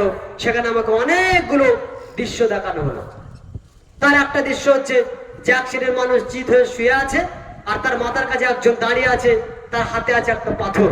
ওই ব্যক্তি পাথর দিয়ে ওর মাথায় করে মারে, মাথার যখন ফেটে চৌচির হয়ে যায়, মারার পরে পাথর অনেক দূরে চলে যায়। এই ব্যক্তি পাথর পোড়াতে গেছে, এসে দেখছে আবার তার মাথা ঠিক হয়ে গেছে, আবার মাথায় করে মারে, আবার মাথা ফেটে চৌচির হয়ে যায়, পাথর দূরে চলে যায়, আবার কুড়িয়ে আনতে যাচ্ছে, এনে দেখছে মাথাটা আবার আগের জায়গাতে ফিরে গেছে, অর্থাৎ যেমন ছিল শুরুতে, ভালো যেমন ছিল তেমনই আছে। এভাবে করে তাকে মারা হচ্ছে। কোন এক পর্যায়ে রাসূল সাল্লাল্লাহু আলাইহি ওয়াসাল্লাম তিনি বলছেন, ওই দুইজনকে আমি জিজ্ঞাসা করলাম যে এই যতগুলো ঘটনা আমাকে দেখানো হলো তার বর্ণনা করা হোক। তো তার বর্ণনা হচ্ছে একটাই, যে ব্যক্তির মাথাকে মেরে ফাটিয়ে দেওয়া হচ্ছে এই ব্যক্তি আলেম ব্যক্তি। অনেক ঘটনা দেখানো হয়েছে, তার একটাই যে আলেম ব্যক্তি নিজে লেখাপড়া করতো, পড়াশোনা করতো, কোনোদিন আমল করতো না, রাতে ঘুমাতো, কোনোদিন আর লেখাপড়া ঠিক মতো মনে আছে কিনা তার কোনো খবর রাখতো না। এই শ্রেণীর ব্যক্তিকে মেরে মাথাকে ফাটিয়ে দেওয়া হবে। জানে আমল করে না, আর জেনেও পারে না, পড়াশোনা করে ভুলে গেছে, এই ব্যক্তির শাস্তি হলেই। এখন রাসূল সাল্লাল্লাহু আলাইহি ওয়াসাল্লাম এটা হাদিসের মধ্যে উল্লেখ করছেন কেন? স্বপ্ন তিনি হাদিসে আনলেন কেন? স্বপ্ন হাদিস হলো কি করে? আসলে এটা স্বপ্ন, তবে এটা হচ্ছে ওহী আল্লাহর পক্ষ থেকে। এই জন্য নবীদের উপরে, রাসূলগণের উপরে স্বপ্নের মাধ্যমে ওহী অবতীর্ণ হয়। তাই আল্লাহর নবী তাই ইব্রাহিম আলাইহিস সালাম তিনি এই স্বপ্ন দেখে সন্তানকে জিজ্ঞেস করছেন, হে আমার সন্তান, আমি স্বপ্ন দেখেছি আমি যেন তোমাকে জবাব করছি, তোমার এই বিষয়ে মত কি? তখন সন্তান বলছেন, হে আমার আব্বা, আপনি স্বপ্নে যা দেখেছেন তাই করুন, আল্লাহ যদি চায় তো আপনি আমাকে ধৈর্যশীলদের মধ্যে বলেন। একজন ব্যক্তি তার সন্তানকে জবাব করবে, এটা কখনোই হতে পারে না। আল্লাহ কোন ব্যক্তিকে বলবেন যে তুমি তোমার সন্তানকে জবাই করো, তুমি তোমার সন্তানকে হত্যা করো, এতে আমি আল্লাহ খুশি হব, এটাও আল্লাহ কখনো চাইবে না। আল্লাহ এমন নন। আল্লাহ কখনো একথা বলবেন না যে তোমরা তোমাদের সন্তানকে জবাই করে তার গোশত কেটে খাও, এটা আল্লাহ কোনোদিন বলবেন না। কেন? আল্লাহ এমনটা বলতে পারেন না। তাহলে আল্লাহ রাব্বুল আলামিন তিনি ইব্রাহিম আলাইহিস সালামকে স্বপ্ন দেখালেন কেন? আল্লাহ রাব্বুল আলামিন তিনি দেখছেন যে ইব্রাহিমকে আমি আল্লাহ এতদিন পরে একটা সন্তান দিয়েছি, এই সন্তান যদি আমি আল্লাহ চাই আমার রাস্তাতে অর্পণ করার জন্য, দেখি ইব্রাহিম দিতে পারে কিনা। পরীক্ষামূলক এই জায়গায় কুরবানি হলো এটাই, আল্লাহ রাস্তায় ত্যাগ। আল্লাহ রাস্তাতে আমি ত্যাগ করছি আল্লাহকে খুশি করার জন্য, এটা হচ্ছে কুরবানি। তো যে ব্যক্তির ঈমান যত দূরে গেছে, যে ব্যক্তির ঈমান যত উচ্চ জায়গায় পৌঁছেছে, আল্লাহ রাব্বুল আলামিন তাকে তেমন পর্যায়ে পরীক্ষা করে। আমাদের সমাজে দেখতে পাওয়া যায় অনেক মানুষ সামনে কুরবানি এলে স্বপ্ন দেখে, বলছে আমি স্বপ্ন দেখেছি আমি যেন আমার ছেলেকে জবাই করছি। কি করব? তো তখন বলছে তুমি চলে যাবো পীর সাহেবের কাছে, গিয়ে দেখো তিনি কি ভবিষ্যৎবাণী করেন। তখন তার কাছে চলে যাওয়া হলো। তিনি ভবিষ্যৎবাণী করছেন, বলছেন যে স্বপ্ন তো দেখা হয়েছে, তো ছেলে কুরবানি করতে বলেছে, তো ছেলে তো কুরবানি তুমি করবে না, তুমি এক কাজ করো, তুমি দুটো খাসি এনে দিয়ে দাও আমার এখানে, কিংবা এক কাজ করো, তুমি দুটো গরু এনে জবাই করে দাও, তাহলে তোমার হক আদায় হয়ে যাবে। ভাই তাকে স্বপ্নটা খেতে গিয়েছে, এটা হিসেব প্রথম করতে হবে। তাকে শয়তান স্বপ্ন দেখিয়েছিল তো, তাকে আর অন্য কেউ দেখিয়েছে? রাসূল সাল্লাল্লাহু আলাইহি ওয়াসাল্লামের বিধান কুরবানি করতে হবে পশু জবাই করে। তো সন্তান জবাইয়ের জন্য যে স্বপ্ন দেখায় সে তো শয়তান ছাড়া কেউ না, কেননা সেই ইসলামের বিরুদ্ধে স্বপ্ন দেখিয়েছে। ইসলাম কি? ইসলাম হচ্ছে বর্তমানে আমরা যদি কুরবানি করি তো পশু জবাইয়ের মাধ্যমে কুরবানি হবে। তো যদি কেউ স্বপ্ন দেখে যে আমি আমার সন্তানকে জবাই করছি, বুঝে নিতে হবে তাকে শয়তান স্বপ্ন দেখিয়েছে। আর যে ব্যক্তি স্বপ্ন দেখেছে, আপনি তার ইমানে হালাত দেখেন, সে ঠিক মতো নামাজ পড়ে কিনা তার খবর নেই। তো যে নামাজে ঠিক মতো পড়ে না, তাকে আল্লাহ কুরবানির এত বড় পরীক্ষা দিবেন যে তুমি তোমার সন্তানকে জবাই করো? আল্লাহ তো এরকম পরীক্ষা নিবেন না। কেন? আল্লাহ মানুষকে পরীক্ষা নেন তার ইমানের পর্যায় দেখে, ইমানের অবস্থান দেখে। যে ইমানের যে ক্যাটাগরিতে আছে আল্লাহ তাআলা তাকে সেইভাবেই পরীক্ষা করেন। এই জন্য পৃথিবীতে সবচেয়ে বেশি আল্লাহর পক্ষ থেকে বিপদ আপদ এসেছে, আল্লাহর পক্ষ থেকে পরীক্ষা এসেছে নবী এবং রাসূলগণের উপরে। কেন? তারাই ছিল আল্লাহর রাস্তাতে সবচেয়ে একনিষ্ঠ ব্যক্তি। এই জন্য আল্লাহ বেশি পরীক্ষা নিয়েছেন। তার একটা হচ্ছে ইব্রাহিম আলাইহিস সালামের। এরপরে আল্লাহ রাব্বুল আলামিন তিনি বলছেন ফালাম্মা আসলামা ওয়া তাল্লাহু লিল জাবিন, ইব্রাহিম আলাইহিস সালাম এবং তার সন্তান উভয়ে যখন আল্লাহর নিকটে এই মর্মে আত্মসমর্পণ করলো যে আল্লাহ আমাদেরকে যা আদেশ করেছে আমরা সেই কাজ করব। কি আদেশ করেছে? আল্লাহ পিতাকে বলেছেন সন্তানকে কুরবানি করতে হবে, আর সন্তান বলছে আমাকে যখন কুরবানি করতে বলা হয়েছে তাহলে নিশ্চিত আল্লাহ আমাকেই পছন্দ করেছেন কুরবানির বস্তু হিসেবে। কাজে আব্বা আমি প্রস্তুত, আমি রেডি। এই জন্য আল্লাহ তাআলা বলছেন ফালাম্মা আসলামা, যখন তারা উভয়ে এই মর্মে সমর্থন পেশ করলো, এই মর্মে তারা রাজি হলো, এই মর্মে আল্লাহর নিকটে আত্মসমর্পণ করলো, তখন কি করলো? ইব্রাহিম আলাইহিস সালাম তিনি তার সন্তানকে শুইয়ে দিলেন। এরপর আল্লাহ তাআলা বলছেন ওয়ানাদাইনাহু আইয়া ইব্রাহিম কদ সাদ্দাকতা রুইয়া, আমি আল্লাহ তাআলা ইব্রাহিমকে ডাকছি, হে ইব্রাহিম তুমি তোমার স্বপ্নকে বাস্তবায়ন করেছো। তোমাকে আমি আল্লাহ যে আদেশ দিয়েছি, তোমাকে আমি আল্লাহ যে নির্দেশ দিয়েছি, তোমাকে আমি আল্লাহ যে স্বপ্ন দেখিয়েছি, মূলত এটা আমি আল্লাহ তোমাকে পরীক্ষা করতে চেয়েছিলাম। দেখি তুমি আমার রাস্তায় ব্যয় করো কিনা, দেখি তুমি আমার রাস্তায় ত্যাগ করো কিনা। মূলত গোশত খাওয়ার জন্য আল্লাহ তাআলা স্বপ্ন দেখেননি। আচ্ছা, ইব্রাহিম আলাইহিস সালাম ওনার ছেলেকে যখন জবাই করবেন তখন কি ইব্রাহিমের মনে হতো এরকম যে কলজে কতটা হবে, ফারসা কতটা হবে, গোশত কতটা হবে, হিসাব করতেন কি? এটা তো অকল্পনীয়, হতেই পারে না। তিনি একটা জিনিস ভাবছে কি যে আল্লাহ খুশি হয় কিসে? আমাদের প্রতি আল্লাহ তাআলা দয়া করেছেন যে তোমরা পশু জবাই করো আর ফেলে কেন দিবে, খেয়ে নাও। এটা দয়া আল্লাহর পক্ষ থেকে। কিন্তু তার মানে এই নয় যে শুধু কুরবানি এলেই খেতে হবে, খেতে হবে আর কিছুই নয়, আল্লাহর কাছে দোয়াও করবো না যে আল্লাহ কবুল করো। এই জন্য আল্লাহ তাআলা আমাদেরকে কুরবানি দেননি। তাহলে ইব্রাহিম আলাইহিস সালামের ওই দিন, ইব্রাহিম আলাইহিস সালামের ওই যে নীতিটাকে, ওই যে ত্যাগটাকে স্মরণ করছি আমরা আজও। কোথায় ইব্রাহিম আলাইহিস সালাম আর কোথায় আমাদের যুগ? আল্লাহ তাআলা ওটাকে আমাদের জন্য বলে দিয়েছেন তোমরা এভাবেই কুরবানি করো। এরপরে আল্লাহ রাব্বুল আলামিন জান্নাত থেকে দুম্বা পাঠালেন, আর সেই দুম্বা ইব্রাহিম আলাইহিস সালাম জবাই করলেন। এটাই হচ্ছে পশু জবাই। এই পদ্ধতিটা মুহাম্মদ সাল্লাল্লাহু আলাইহি ওয়াসাল্লাম তিনি গ্রহণ করলেন এবং তিনি আমাদেরকে বললেন যে তোমরা কুরবানি করো ইব্রাহিম আলাইহিস সালামের ওই সুন্নাতকে অনুসরণ করো। কোন সুন্নাত? তিনি তার প্রতিপালকের নিকটে আত্মসমর্পণ করে তিনি তার প্রতিপালকের জন্য এত বড় কুরবান পেশ করেছেন যা পৃথিবীর আর কেউ পারবে না। এত বড় দৃষ্টান্ত ইব্রাহিম আলাইহিস সালামের উপরে আর কারো দৃষ্টান্ত হতেই পারে না, যিনি আল্লাহর নিকটে নিজ সন্তানকে কুরবানি করছেন এক আল্লাহকে খুশি করার জন্য। মূলত এটাই হলো কুরবানি, আল্লাহকে খুশি করার জন্য নিজের সবচেয়ে প্রিয় বস্তুকে আল্লাহর রাস্তায় ব্যয় করা। এটা হচ্ছে কুরবানি। তার মাধ্যমে আমরা কি পাবো? তার মাধ্যমে আমরা জান্নাত পেতে চাই, তার মাধ্যমে আমরা আল্লাহকে খুশি করতে চাই, আর আল্লাহ খুশি হলেই আমাদেরকে আল্লাহ জান্নাত দিবেন।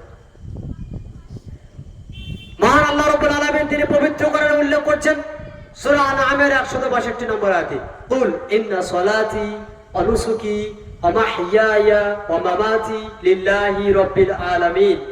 একজন মুসলিম ব্যক্তির চরিত্র, একজন মুসলিম ব্যক্তির মনের আকাঙ্ক্ষা হওয়া এইরকম উচিত। কি বলবে মুহাম্মদ সাল্লাল্লাহু আলাইহি ওয়াসাল্লাম? আপনি বলুন ইন্না সলাতি, নিশ্চিত আমার সলাত, ওয়া নুসুকি আমার কুরবানি, ওয়া মাহইয়ায়া আমার জীবিত থাকা, আমার বেঁচে থাকা, ওয়া মামাতি আমার মরে যাওয়া, লিল্লাহি রাব্বিল আলামিন একমাত্র আল্লাহ রাব্বুল আলামিনের জন্য। তাহলে আপনার বেঁচে থাকা কার জন্য? আল্লাহর জন্য। মরে যাব কার জন্য? আল্লাহকে খুশি করার জন্য বেঁচে আছি, সময় হয়ে গেলে আমি মারা যাব, আল্লাহর দিকেই ফিরে যাব। তার আগে আমাকে কি করতে হচ্ছে? সালাত আদায় করব। কার জন্য সালাত আদায় করব? আল্লাহর জন্য। কুরবানি করব। কার জন্য কুরবানি করব? আল্লাহর জন্য। সবকিছু কার জন্য? সবকিছু আল্লাহর জন্য। যদি আল্লাহ ছাড়া অন্য কারোর জন্য হয় তখন সেটা হবে শিরক। আর এই গুনাহ এমন একটা গুনাহ যে একজন মানুষকে জাহান্নামে নিয়ে যাওয়ার জন্য যথেষ্ট। সবকিছুই হবে একমাত্র আল্লাহর জন্য। আল্লাহ রাব্বুল আলামিন তিনি বলছেন সূরা হজ আয়াত নম্বর 34, ওয়ালিকুল্লি উম্মাতিন জাআলনা মানসাকান লিয়াযকুরু ইসমাল্লাহ আলা মা রাযাকাহুম মিন বাহিমাতিল আনআম। আল্লাহ তাআলা বলছেন যে ওয়ালিকুল্লি উম্মাতিন জাআলনা মানসাকান, আমি আল্লাহ প্রত্যেকটা উম্মার জন্য কুরবানির বিধান দিয়েছিলাম। প্রতিটা উম্মার জন্য কুরবানির বিধান দিয়েছিলাম। কুরবানির বিধান আমি আল্লাহ কেন দিয়েছি?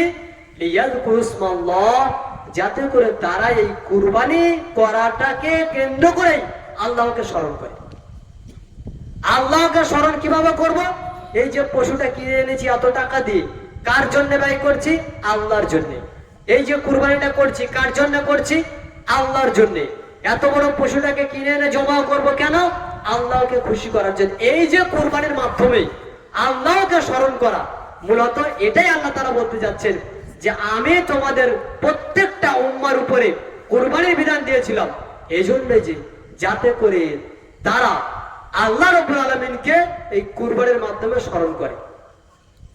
লিয়াযকুরু ইসমাল্লাহ আলা মা রাযাকাহুম মিন বাহিমাতিল আনআম, আমি আল্লাহ তাদেরকে যে চতুষ্পদ জন্তু দিয়েছি তার উপরে যেন তারা আল্লাহর নাম স্মরণ করে। তাহলে এগুলো আল্লাহর দেওয়া রুজি, যেগুলো আল্লাহ তাআলা আমাদের জন্য হালাল করেছেন, যে পশুগুলো কুরবানির জন্য রাসূল সাল্লাল্লাহু আলাইহি ওয়াসাল্লাম নির্দিষ্ট করেছেন, সেই পশুর উপরে আমাদেরকে ছুরি চালাতে হবে এবং সেখানে আল্লাহ রাব্বুল আলামিনকে খুশি করার জন্য এই আমল করতে হবে। এখন কুরবানির বিধান আল্লাহ তাআলা কেন দিয়েছেন? এই জন্য যে যাতে করে আমরা আল্লাহকে কুরবানির মাধ্যমে স্মরণ করতে পারি, যাতে করে আমরা আল্লাহ রাব্বুল আলামিনের যে নির্দেশ সেটাকে পালন করতে পারি, আল্লাহকে স্মরণ করার জন্য, আল্লাহকে খুশি করার জন্য। এরপরে পবিত্র কোরআনে আল্লাহ রাব্বুল আলামিন তিনি বলছেন ফাসাল্লি লিরাব্বিকা ওয়ানহার, সুতরাং তুমি তোমার প্রতিপালকের জন্য সালাত আদায় করো, ওয়ানহার এবং কুরবানি করো। তাহলে এখানে আল্লাহ রাব্বুল আলামিন তিনি কুরবানি করতে বলছেন এবং সালাত আদায় করতে বলছেন। সালাত আদায় করা এবং কুরবানি করা। ওখানে কি বলা হয়েছে সূরা আনামের 162 নম্বর আয়াতে, কুল ইন্না সলাতি, বলো আমার সালাত, ওয়া নুসুকি আমার কুরবানি। তাহলে আগে কি বলা হয়েছে? সালাত, তারপরে কি? কুরবানি। আর এই সূরা কাউসারে এসে আল্লাহ তাআলা কি বলছেন? ফাসাল্লি, সুতরাং সালাত আদায় করো, লিরাব্বিকা তোমার প্রতিপালকের জন্য, ওয়ানহার এবং কুরবানি করো। তাহলে আগে তোমার প্রতিপালকের জন্য সালাত, তারপরে কুরবানি। আগে সালাত, তারপরে কুরবানি। সালাত নেই তাহলে আর কুরবানি করে কি করবে? শুধুমাত্র গোশত খাওয়া হবে। কুরবানি কারা করবে? রাসূলুল্লাহ সাল্লাল্লাহু আলাইহি ওয়াসাল্লাম তিনি বলছেন, ইবনে মাজার মধ্যে উল্লেখ করা হয়েছে 3123 নম্বর হাদিস, আবু হুরায়রা রাদিয়াল্লাহু আনহু তিনি বলছেন রাসূলুল্লাহ সাল্লাল্লাহু আলাইহি ওয়াসাল্লাম তিনি বলেছেন, মান কানা লাহু সাআতুন ওয়া লাম ইউদাহি ফালা ইয়াকরাবান্না মুসাল্লানা, যে ব্যক্তির ক্ষমতা আছে, যে ব্যক্তির সামর্থ্য আছে, অথচ সেই ব্যক্তি কুরবানি করলো না, ওই ব্যক্তি যেন আমাদের ঈদগাহের ধারে কাছে না আসে। যে ব্যক্তির ক্ষমতা আছে অথচ সেই ব্যক্তি কুরবানি করলো না, ওই ব্যক্তি যেন আমাদের ঈদগাহের ধারে কাছে না আসে। তার মানে প্রত্যেকটা ক্ষমতাবান ব্যক্তিকে উচিত কুরবানি দেওয়া। তবে যদি কেউ বলে যে কুরবানি দিতে গেলে নেশাবের প্রয়োজন, নেশাব মানে একজন ব্যক্তি জাকাত দেওয়ার জন্য যে মালদারের তাকে মালিক হতে হয় সেটাকে নেশাব বলা হয়।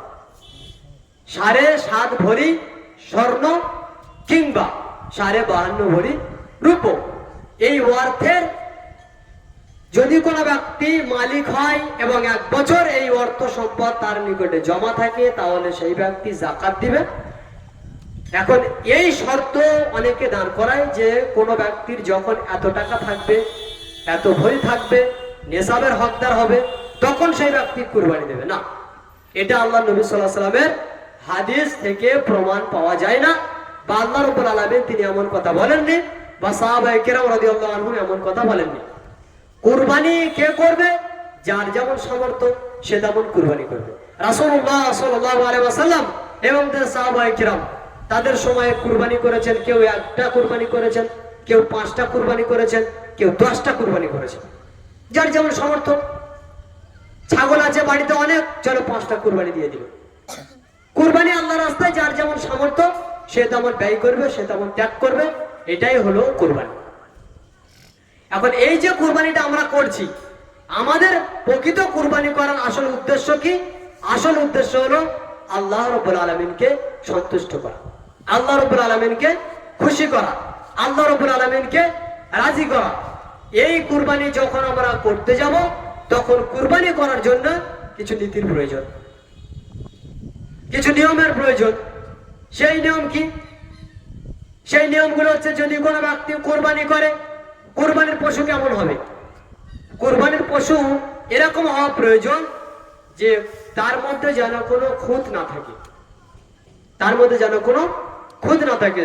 আবু দাউদের মধ্যে উল্লেখ করা হয়েছে 2802 নম্বর হাদিস, রাসূলুল্লাহ সাল্লাল্লাহু আলাইহি ওয়াসাল্লাম তিনি বলছেন যে এই 4টে বৈশিষ্ট্য যে পশুর মধ্যে থাকবে সেই পশু কুরবানি করা জায়েজ না। 1, ওই পশু যার চোখের প্রবলেম স্পষ্ট, মানে কানা, আপনি জানেন যে পশুটা কানা, এই পশুতে কুরবানি হবে। তার পায়ের সমস্যা, খোঁড়া, তার এই পায়ের সমস্যা একেবারে সুস্পষ্ট, একেবারে স্পষ্ট, এই পশু দ্বারা কুরবানি করলে তা জায়েজ হবে। ওই কুরবানির কোন একটা পশুর মধ্যে কোন একটা রোগ রয়েছে, যে রোগ একেবারে সুস্পষ্ট রোগ, তাহলে আল্লাহ রাসূল বলছেন এই ব্যক্তি যদি কুরবানি করে এই পশু দ্বারা যার রোগ স্পষ্ট, তাহলে সেই কুরবানি আল্লাহর নিকটে কবুল হবে। 4 নম্বর হলো এমন পশু যার হাড়টি শুকিয়ে এসেছে, ভিতরে মজ্জা কিছু নেই, মজ্জা নেই, শুকিয়ে গেছে, তার মানে তার বয়স প্রায় শেষের দিকে, মানুষের দৃষ্টিতে এতটা লাগে না, তাহলে এই পশু কুরবানি জায়েজ হবে না। কেমন পশু কুরবানি দিতে হবে? হৃষ্টপুষ্ট হবে, দেখতে একটু চোখে ধরা হয়, তার মধ্যে কোনো রোগ থাকবে না। আপনি যখন আল্লাহর রাস্তায় দিয়ে দিবেন তখন ভালো দেখে দিতে হবে। আপনি যখন আল্লাহর রাস্তায় ব্যয় করছেন তখন ভালোভাবেই ব্যয় করতে হবে। এই জন্য কুরবানির পশু যেন কোনো রোগ যুক্ত না হয়, এটা আল্লাহ নবী সাল্লাল্লাহু আলাইহি ওয়াসাল্লাম তিনি বলছেন। সহিহ মুসলিমের মধ্যে উল্লেখ করা হয়েছে, আল্লাহ রাসূল সাল্লাল্লাহু আলাইহি ওয়াসাল্লাম তিনি বলছেন, মান দাহা ক্বাবলা সালাতি, যে ব্যক্তি পশু জবাই করবে, কুরবানির পশু ঈদের নামাজের আগে, তাহলে সেই ব্যক্তি ফাইন্নামা দাবহা লিনাফসিহি, নিজের জন্য জবাই করবে, তার পশু কুরবানি কবুল হবে না। আমাদের দেশের মানুষ এটা করে না। আল্লাহ নবী সাল্লাল্লাহু আলাইহি ওয়াসাল্লামের হাদিস স্পষ্ট, তা আল্লাহ রাসূলের যুগে করেছেন এক সাহাবা। সালাত আদায়ের আগে বলছে, সালাত আদায় করে লেট হয়ে যেতে পারে, যেন আগে করে নেন। তো উনি আগে করে নিয়েছিলেন। আল্লাহ নবী সাল্লাল্লাহু আলাইহি ওয়াসাল্লাম বলছেন, তুমি ঘুরিয়ে আরেকটা কুরবানি দাও, ঘুরিয়ে আরেকটা কুরবানি দাও। কেন? আগে করলে নামাজের আগে কুরবানি হবে না। এই জন্য আল্লাহ নবী সাল্লাল্লাহু আলাইহি ওয়াসাল্লাম তিনি বলছেন, মান দাহা ক্বাবলা সালাতি ফা ইন্নামা দাবাহা লিনাফসিহি। যে ব্যক্তি কুরবানি করলো ঈদের সালাতের আগে, ওই ব্যক্তির কুরবানি আল্লাহর নিকটে কবুল হবে না। ওয়া মান যাবাহা বা'দা সালাত, যে ব্যক্তি কুরবানির পশুকে জবাই করলো ঈদের নামাজের পরে, ফাকাদ তাম্মা নুসুকুহু, ওই ব্যক্তির কুরবানিটা পূর্ণ হলো। ওয়া আসাবা, এবং ওই ব্যক্তি সুন্নাতাল মুসলিমিন, মুসলিমদের সুন্নাতকে অনুসরণ করলো। অর্থাৎ নবী সাল্লাল্লাহু আলাইহি ওয়াসাল্লাম যে পদ্ধতি দেখিয়েছেন, নবী সাল্লাল্লাহু আলাইহি ওয়াসাল্লাম যে নীতিমালা দেখিয়েছেন, ওই ব্যক্তি সেই নীতিমালার উপরে চললো। এখন এখানে যেটা গুরুত্বপূর্ণ বিষয় উল্লেখ করার, তা হচ্ছে যে আল্লাহ রাব্বুল আলামিন রাসূলুল্লাহ সাল্লাল্লাহু আলাইহি ওয়াসাল্লাম কুরবানির যে নীতি, যে পদ্ধতি দেখিয়েছেন, সেটা কেমন। এখন যে ব্যক্তি কুরবানি ঈদের সালাতের আগে করলো, এই ব্যক্তির কুরবানি কবুল হলো না, এই ব্যক্তির কুরবানি বাতিল। কি করতে হবে তাহলে? কুরবানি করা প্রয়োজন সালাতের পরে, ঈদের নামাজ পড়ে কুরবানি করতে হবে। এই মর্মে রাসূল সাল্লাল্লাহু আলাইহি ওয়াসাল্লাম তিনি বলছেন, সহিহ বুখারীতে উল্লেখ করা হয়েছে 5545 নম্বর হাদিস। আল্লাহর নবী সাল্লাল্লাহু আলাইহি ওয়াসাল্লাম তিনি বলছেন, ইন্না আউওয়ালা নাবদাউ ফি ইয়াউমিনা হাযা, আমরা সর্বপ্রথম এই দিনে অর্থাৎ কুরবানির দিনে যেটা করব তা হচ্ছে কি আন-নুসাল্লি, আমরা প্রথমে সালাত আদায় করব। সুম্মা নারজিয়া ফানানহারা, তারপরে আমরা ফিরে যাব এবং আমরা আমাদের পশুকে জবাই করব। যে ব্যক্তি এই রকম কাজ করলো, তাহলে সেই ব্যক্তি মুসলিমদের যে কর্মতা পূরণ করলো। আর যে ব্যক্তি এইরকম করলো না, অর্থাৎ আগে আগে করে নিল কুরবানি, তাহলে সেই ব্যক্তি যে কাজটা করলো, সে তার গোশতটাকে আগিয়ে দিল তার নিজের খাওয়ার জন্য। তাহলে এটা গোশত খাওয়া হবে, কিন্তু কুরবানি হবে। কি খাওয়া হবে? গোশত খাওয়া হবে, কিন্তু কুরবানি আদায় হবে না। গোশত জায়েজ কিনা? যদি কুরবানি না হয় তাহলে গোশত খাওয়া যাবে কিনা? গোশত খাওয়া যাবে। কেন? এখানে গোশত আরাম হয়নি, কুরবানিটা কবুল হবে না, নীতি উল্টে যাওয়ার কারণে। প্রত্যেকটা জায়গাতে ইসলাম মানার ক্ষেত্রে মুহাম্মদ সাল্লাল্লাহু আলাইহি ওয়াসাল্লামের অনুসরণ করা প্রয়োজন। মুহাম্মদ সাল্লাল্লাহু আলাইহি ওয়াসাল্লামের যে নির্দেশ, তার যে পদ্ধতি, সেই অনুপাতে আমাদেরকে চলা প্রয়োজন, চলা জরুরি। রাসূলুল্লাহ সাল্লাল্লাহু আলাইহি ওয়াসাল্লাম তিনি বলছেন, এই ব্যক্তি যদি আগে কুরবানি করে, তাহলে তার কুরবানি কবুল হচ্ছে না। তাহলে আপনি যে পশুটা কুরবানি দিচ্ছেন, আপনার পশু যে আপনি কিনছেন, এখানে আপনার একটা বিষয়, আপনি যে পশুটা কিনবেন, আপনার টাকা যদি হারাম হয়, তাহলে আপনার কুরবানি কবুল হবে কিনা? এটা আমরা সকলেই প্রায় জানি যে হারাম বস্তু দিয়ে আল্লাহর রাস্তায় দান করলে কবুল হয় না। কিন্তু কুরবানির পশু যদি কোনো ব্যক্তি জবাই করে, কুরবানির পশু যদি কোনো ব্যক্তি খরিদ করে আনে, কিনে আনে, তাহলে সেটা আমরা অতটা নজরদারি করি না। এখানে কিন্তু আমাদের অত্যন্ত গুরুত্বপূর্ণ বিষয় দেখার প্রয়োজন। কেন? রাসূলুল্লাহ সাল্লাল্লাহু আলাইহি ওয়াসাল্লাম তিনি বলছেন, লা তুকবালু সালাতুন বিগাইরি তুহুরিন ওয়ালা সাদাকাতুন মিন গুলুলিন। আল্লাহ রাব্বুল আলামিন তিনি কবুল করেন না, আল্লাহর নিকটে কবুল হয় না বিনা ওযুতে, বিনা পবিত্রতায় যদি কোনো ব্যক্তি সালাত আদায় করে, যদি কোনো ব্যক্তি নামাজ পড়ে। একজন ব্যক্তি নামাজ পড়বে, সেই ব্যক্তির শরীর পাপ নেই। একজন ব্যক্তি নামাজ পড়বে, সেই ব্যক্তি ওযু করে আসেনি, এখন সে নামাজ পড়লে তার নামাজ কি কবুল হবে? আমরা সকলেই এক বাক্যে বলবো, তার নামাজ কবুল হবে না। কেন? যেহেতু আল্লাহর নবী সাল্লাল্লাহু আলাইহি ওয়াসাল্লাম তিনি বলছেন যে লা তুকবালু সালাতুন বিগাইরি তুহুরিন, কোন ব্যক্তি যদি সালাত আদায় করে আর তার সালাত আদায়ের সময় যদি ওযু না থাকে, ওই ব্যক্তি যদি পবিত্র না থাকে, তার সালাত আদায় হবে না, সালাত কবুল হবে না। এর পরের বাক্যে আল্লাহ রাসূল সাল্লাল্লাহু আলাইহি ওয়াসাল্লাম বলছেন, ওয়ালা সাদাকাতুন মিন গুলুলিন, এবং ধোঁকা দান যদি কোনো ব্যক্তি আল্লাহর রাস্তায় করে, তাহলে তার দান আল্লাহ কবুল করবেন না। ধোঁকা মানে চুরি, ধোঁকা মানে চিটিংবাজি, ধোঁকা মানে চোরচুরি, এক কথাই ধরে নিলাম হারাম। হারাম বস্তু দ্বারা যদি কোনো ব্যক্তি আল্লাহর রাস্তাতে কিছু দান করে, তাহলে সেই ব্যক্তির দান আল্লাহ কবুল করবেন না। সহিহ বুখারী 224 নম্বর হাদিস, আবু দাউদের 333 নম্বর হাদিস। তাহলে এই হাদিস থেকে প্রমাণ হচ্ছে যে আল্লাহ রাব্বুল আলামিন তিনি পবিত্র বস্তু, তিনি হালাল বস্তু ছাড়া কবুল করেন না।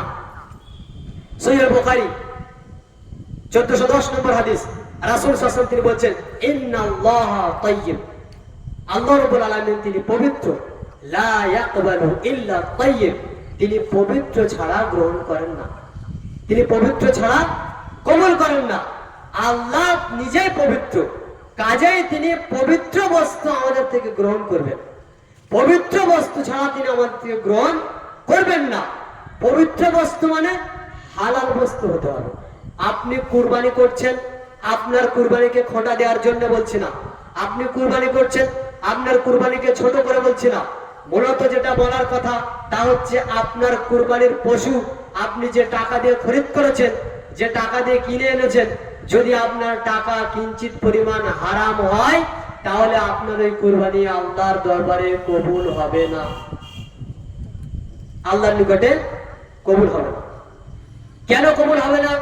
এই জন্য কবুল হবে না যেহেতু আল্লাহর নবী বলছেন যে আল্লাহ তাআলা তিনি হালাল ছাড়া কোনো জিনিস কবুল করেন না। হালাল বস্তু ছাড়া আল্লাহ তাআলা কবুল করেন না। কাজে আপনার পশুটা যদি হারাম হয়ে যায় তাহলে আল্লাহ রাব্বুল আলামিন আর কবুল করবেন না। ভাগে কুরবানি দেন আর একাকী কুরবানি দেন, যদি এর মধ্যে হারামের সংমিশ্রণ থাকে, যদি এর মধ্যে হারাম প্রবেশ করে যায় তাহলে এই কুরবানি আর কবুল হবে না। তাহলে আমাদের কুরবানি কবুল হচ্ছে কিনা এজন্য আমাদেরকে সতর্ক থাকা উচিত যে আমরা যে টাকা দিয়ে কুরবানিটা কিনছি সেটা যেন হালাল হয়। এটা আমাদের প্রত্যেককে সতর্ক থাকা প্রয়োজন।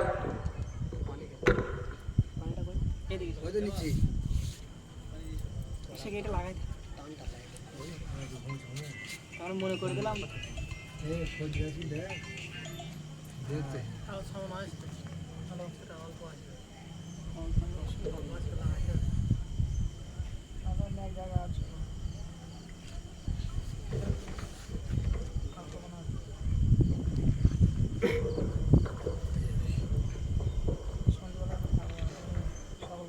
এরপরের বিষয়ে আমরা আসি যে কুরবানি আমাদের কবুল হবে। কুরবানি কাদের জন্য?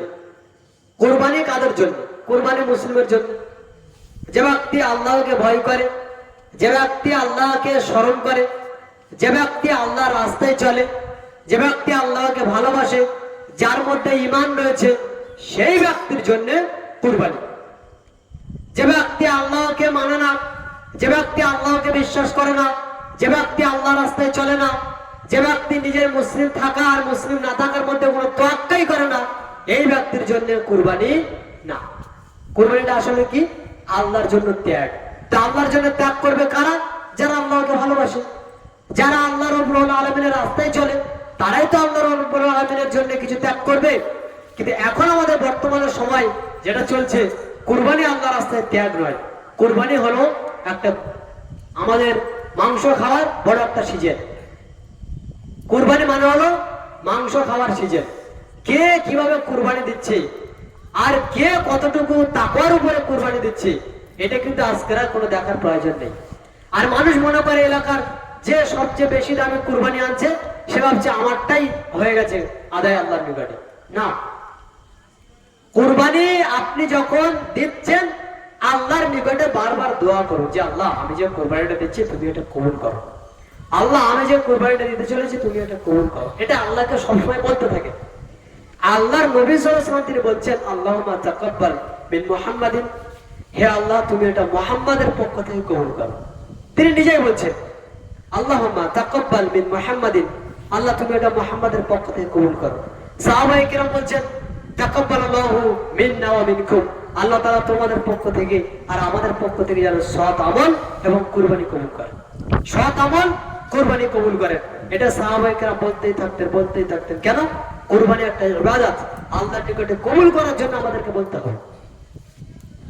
যে ব্যক্তি 5 ওয়াক্ত সালাত আদায় করে না এই ব্যক্তির জন্য কুরবানির বিধান আছে কিনা আমরা কিন্তু এই কথা কেউ বলতে আসবে না যে ভাই আপনি তো সালাত আদায় করেন না, আপনি কুরবানি করিয়েন। আমিও আপনাকে বলবো না যে আপনি কুরবানি করিয়েন না, আপনি করেন। যেদিন থেকে আপনি নিয়ত করেছেন যে আমি কুরবানি দিতে চাই, আপনি নামাজ পড়া শুরু করেন, তাহলে বুঝবো যে হ্যাঁ আপনি আল্লাহর জন্য ত্যাগ করছেন, আপনি আল্লাহকে ভালোবাসা কুরবানি করছেন। আর যদি আপনি মনে করেন যে না না আমার নামাজের প্রয়োজন নেই, তাহলে বুঝতে হবে আপনি গোশ খাওয়ার জন্য কুরবানি দিচ্ছেন, মাংস খাওয়ার জন্য কুরবানি দিচ্ছেন। আপনি মূলত আল্লাহকে ভালোবাসা কুরবানি দিচ্ছেন না। যেদিন নিয়ত করেছেন কুরবানি দেবো, কুরবানির পশু আনার নিয়ত যখন থেকে করেছেন, মনে এই নিয়ত রাখেন যে আমি 5 ওয়াক্ত সালাত আদায় করবো, যদি কুরবানিটা আল্লাহর নিকটে কবুল করাতে চান। কেন? আল্লাহর জন্য ত্যাগ করছে। কি ত্যাগ? গরু ত্যাগ, কি ত্যাগ? ছাগল ত্যাগ। তো আল্লাহর নিকটে দিনে 5 বার মাথা মতো করবো, এই মাথা ঠেকতে আপত্তি জানাচ্ছে কি? কোন বিবেক, কোন শয়তান, আর কোন ভয়, আর কোন অহংকার আপনাকে, যে আল্লাহ আপনাকে এত সুন্দর করে সৃষ্টি করেছেন, সে আল্লাহর নিকটে 5 বার আপনি মাথাকে নত করবেন, এটা আপনাকে বাধা দিচ্ছে কি? হাটে থেকে এত বড় গরু আনতে গেলেন, সারাদিন গরু বুঝলেন, তার টাইম পেলেন, আর আপনি নামাজ পড়ার টাইম পাচ্ছেন না। তাহলে আপনি কুরবানিটা করছেন কিসের জন্য? লোক দেখানোর জন্য। কুরবানিটা কেন করছেন? নাম করার জন্য। কুরবানিটা কেন করছেন? গোশত খাওয়ার জন্য। আল্লাহকে যদি আপনি সত্যিকার অর্থে খুশি করার জন্য কুরবানি দেন, তাহলে আপনার মধ্যে সালাত থাকবেই, থাকতে বাধ্য, থাকতে বাধ্য। কেন? কোরআন আল্লাহ কি বলেছেন? আমার সালাত আমার কুরবানি। তুমি সালাত আদায় করো, কুরবানি করো। তো সালাত আদায় করতে হবে, তারপরে কুরবানি করতে হবে। সালাত নেই তো কুরবানি কি? কুরবানি কি?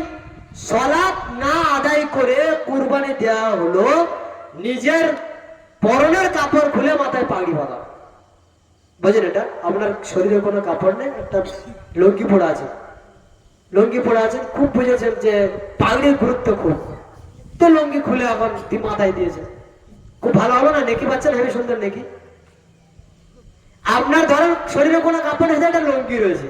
আর আমি শুনেছি আল্লাহ রাসূল বলেছেন, যদি কোনো ব্যক্তি মাথায় পাগড়ি যায় তার খুব মানে সব রয়েছে।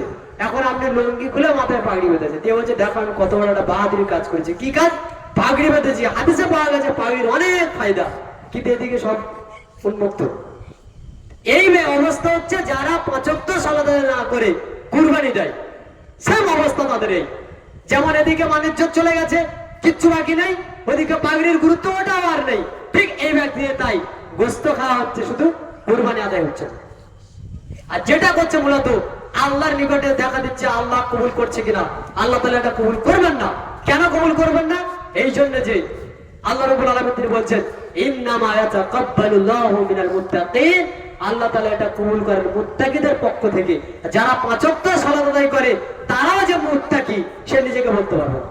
যে ব্যক্তি তাহাজ্জুদ পড়ে সে যে মুত্তাকি সেই ব্যক্তি নিজেকে বলতে পারবে না। তাহলে মুত্তাকির একটা আলাদা বৈশিষ্ট্য থাকে যে প্রত্যেকটা জায়গায় চলাফেরাতে আল্লাহকে ভয় করে চলে, আল্লাহর দিক, আল্লাহর নির্দেশনা, আল্লাহর হুকুমকে সামনে রেখে দিয়ে ওই ব্যক্তি চলাফেরা করে।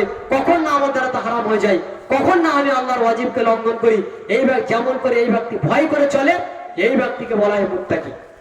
তাহলে যে ব্যক্তি সালাত আদায় করে না সে তো মুত্তাকি তো নয় নাই, সে এখন মুসলিম আছে কিনা তার বিস্তারিত আলোচনা রয়েছে। এখন এখানে কথা হচ্ছে যে আপনি যদি মনে করেন যে আমি কুরবানি দিতে চাই, আল্লাহ আমার কুরবানিটা কবুল করুক, তাহলে আপনাকে কি করতে হবে? কি করতে হবে ভাই? কি করতে হবে? 5 ওয়াক্ত সালাত আদায় করতেই হবে। এখন 5 ওয়াক্ত সালাত কি শুধু ওই কুরবানির জন্য আদায় করব? না, 5 ওয়াক্ত সালাত আপনার উপরে ফরজ, আদায় তো সারা জীবন ভর করতে হবে। এই সময় আপনি 5 ওয়াক্ত সালাতটা ধরেন আর জিন্দেগিতে ছাড়বেন না। আর এখন যদি না ধরেন তাহলে আর কোনো আপনার ধরার চান্স আসবে না। আল্লাহ রাব্বুল আলামিন এবং রাসূল সাল্লাল্লাহু আলাইহি ওয়াসাল্লামের উভয় পক্ষ থেকে আমরা দেখি যে ব্যক্তি 5 ওয়াক্ত সালাত আদায় না করে তার অবস্থা কি। দেখেন পবিত্র কোরআন সূরা আলে ইমরান, পবিত্র কোরআন সূরা মারিয়ামের 59 এবং 60 নম্বর আয়াতে আল্লাহ তাআলা বলছেন ফাখালাফা মিন বাদিহিম খালফুন আদাউস সালাত, তাদের পরবর্তীতে এক শ্রেণীর দল এলো যারা নামাজকে নষ্ট করে দেয়, মানে নামাজ আদায় করে না। ওয়াত্তাবাউ শাহাওয়াত, তাদের নিজের পবিত্র অনুসরণ করে, তাদের নিজের পবিত্র অনুসরণ করে। আল্লাহ তাআলা বলছেন আমি আল্লাহ তাদেরকে জাহান্নামে প্রবেশ করাবো। ইল্লা, ওই ব্যক্তিরা ছাড়া। তার মানে যারা নামাজকে নষ্ট করেছে, যারা নামাজকে বরবাদ করেছে, যারা নামাজকে ছেড়ে দিয়ে মনের অনুসরণ করে। চারটে আজান হচ্ছে, শুয়ে আছে তো আছে, সব বুঝতে পারছে আজান হয়েছে, উঠছে না কেন? মন চায় না নামাজ পড়ে আসে। এটা হচ্ছে মনের পুজো, মনের আনুগত্য করা, মনকে পুজো করা, মনের ইবাদত করা, আল্লাহর ইবাদত নয়। আল্লাহ তাআলা বলছেন যারা নামাজকে ছেড়ে দেয়, কিসের মাধ্যমে নামাজকে ছাড়ে? ওয়াত্তাবা শাহওয়াত, তারা শাহওয়াতের অনুসরণ করে, প্রবৃত্তির অনুসরণ করে। আমি আল্লাহ এদেরকে জাহান্নামে প্রবেশ করাবো।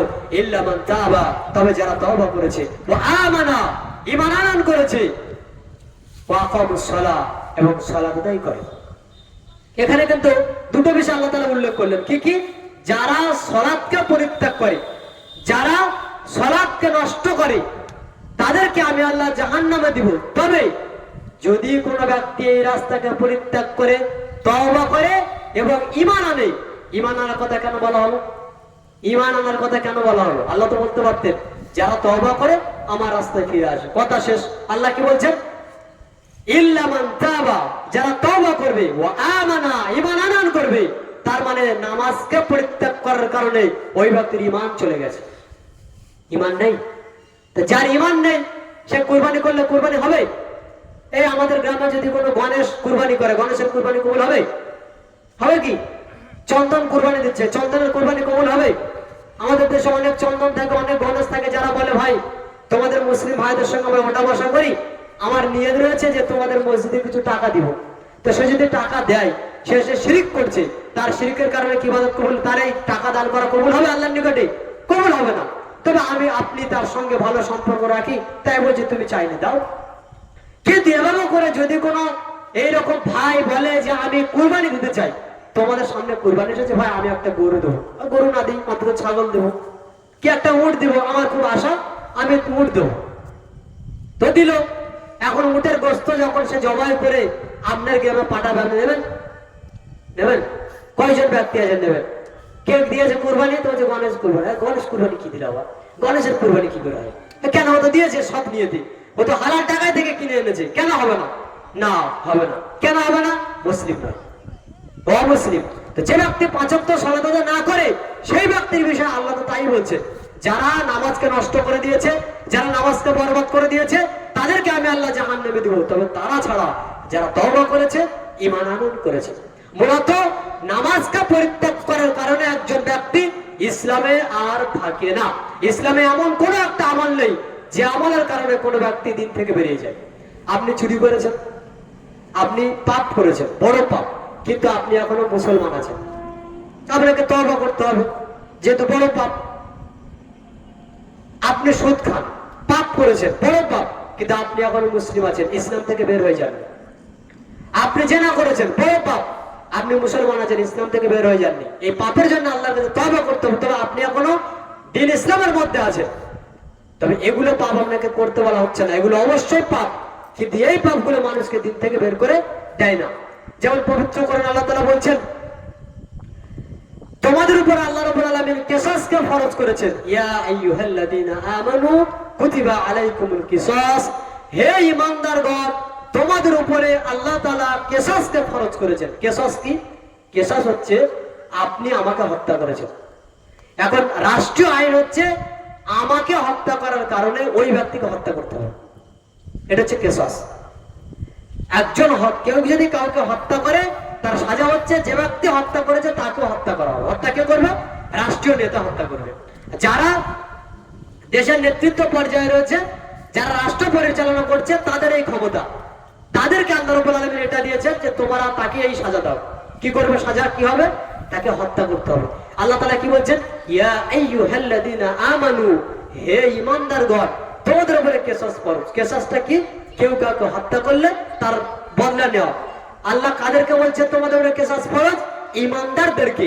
তার মানে যদি কোনো মুসলমান ব্যক্তি কাউকে হত্যা করে, সে এখনো ঈমানদার আছে, সে এখনো কাফের হয়ে যায়নি। এই জন্য আল্লাহ বলছেন ইয়া আইয়ুহাল্লাযীনা আমানু, হে ঈমানদারগণ। তার মানে এই ব্যক্তি হত্যা করার কারণে এখনো তার ঈমান আছে, ঈমান থেকে বের হয়ে যায়নি, তবে বড় পাপ করেছে, তাকেও হত্যা করতে হবে, কিন্তু সে মুসলমান আছে। কিন্তু যখন সালাতের ত্যাগের কথা আসবে, তখন আল্লাহ তাআলা নতুন করে বলছে সে তাকে ঈমান আনতে হবে। কেন? ঈমান চলে গেছে, নামাজ পরিত্যাগ করার কারণে ঈমান চলে গেছে। কিন্তু মানুষকে হত্যা করার কারণে তার ঈমান যায়নি। সে এখন মুসলমান থেকে, ইসলাম থেকে বের হয়ে যায়নি। এই জন্য সালাতের দিকটা অত্যন্ত গুরুত্বপূর্ণ। রাসূলুল্লাহ সাল্লাল্লাহু আলাইহি ওয়াসাল্লাম তিনি বলছেন, সহিহ বুখারী হাদিস নম্বর 1395, সহিহ বুখারী হাদিস নম্বর 1458, দুই জায়গায় এবং এই মর্মে আরো বহু জায়গাতে উল্লেখ করা হয়েছে। রাসূলুল্লাহ সাল্লাল্লাহু আলাইহি ওয়াসাল্লাম যখন মুআয রাদিয়াল্লাহু আনহুকে দাওয়াতের জন্য পাঠাচ্ছেন ইয়ামানে, আল্লাহর নবী সাল্লাল্লাহু আলাইহি ওয়াসাল্লাম দাওয়াতের জন্য মুআয রাদিয়াল্লাহু আনহুকে ইয়ামানে পাঠাচ্ছেন। আল্লাহর রাসূল বলছেন, আউয়ালু মা তাদউহুম ইলা শাহাদাতি আল্লাহ ইলাহা ইল্লাল্লাহ ওয়া আন্নী রাসূলুল্লাহ।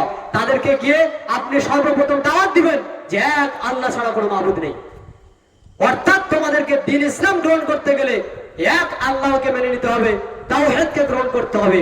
এরপর তাদেরকে বলবে যে আমি হচ্ছি মহান আল্লাহ সুবহানাহু ওয়া তাআলার পক্ষ থেকে প্রেরিত রাসূল। যদি তারা তোমার এই বাক্যকে মেনে নেয়, তার মানে তারা যদি বলে যে আমি আল্লাহকে এক রব বলে মানি এবং মুহাম্মদকে নবী বলে মানি, তো যে ব্যক্তি বলবে যে আমি আল্লাহকে এক রব বলে মানি, মুহাম্মদকে নবী বলে মানি, তাহলে তো সেই ব্যক্তি মুসলিম হয়ে গেল। তাই সেই ব্যক্তি মুসলিম।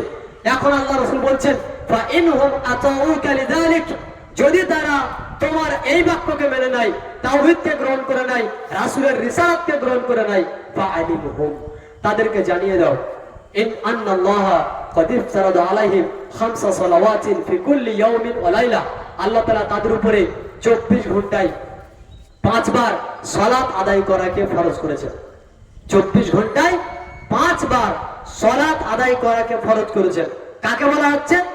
যে ব্যক্তি আজকের সবে ইসলাম গ্রহণ করেছে, যে ব্যক্তি আজকের সবে মুসলমান হয়েছে, যে ব্যক্তি আসরের টাইমে মুসলমান হবে, ওই সময় যদি দেখা যায় যে আশহাদু আল্লা ইলাহা ইল্লাল্লাহ ওয়া আশহাদু আন্না মুহাম্মাদার রাসূলুল্লাহ, এই বাক্য বলে ইসলাম গ্রহণ করেছে আর আসরের আযান হচ্ছে, এখন ওই ব্যক্তি যদি মুসলমান হয় তাহলে তাকে এখন কি করতে হবে? তাকে এখন সালাত আদায় করতে হবে। কিছুই জানি না, কিছু না জানলেও ওই কাতারে আপনাকে যেতেই হবে। যদি না যায় তাহলে ওই ব্যক্তি মুসলমান না। কেন? আল্লাহ নবী সাল্লাল্লাহু আলাইহি ওয়াসাল্লাম তিনি বলছেন, যে ব্যক্তি সালাত আদায় করবে অথচ কিছু জানে না, সুবহানাল্লাহ, আল্লাহু আকবার, লা ইলাহা ইল্লাল্লাহ, এইগুলো পড়ে ওই ব্যক্তিকে সালাত আদায় করতে হবে। তো এটা কার জন্য? এটা মুসলমানের জন্য না। যারা নতুন ইসলাম গ্রহণ করছে, ইসলাম সম্পর্কে কিছু বোঝে না, নামাজের কোনো দোয়া মুখস্থ নেই, সূরা ফাতিহায় তার জানা নেই, তবুও ওই ব্যক্তিকে কি করতে হবে? সালাত আদায় করতে হবে। কেন?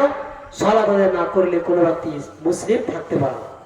সাহাবায়ে কেরাম বলছেন আল্লাহু আকবার, সালাত দাঁড়ানো, দাঁড়িয়ে জিজ্ঞেস করছেন কেমন আছো, ব্যবসার খবর কি? তার মানে জানেন না যে সালাতটা কিভাবে আদায় করতে হয়, জানেন না।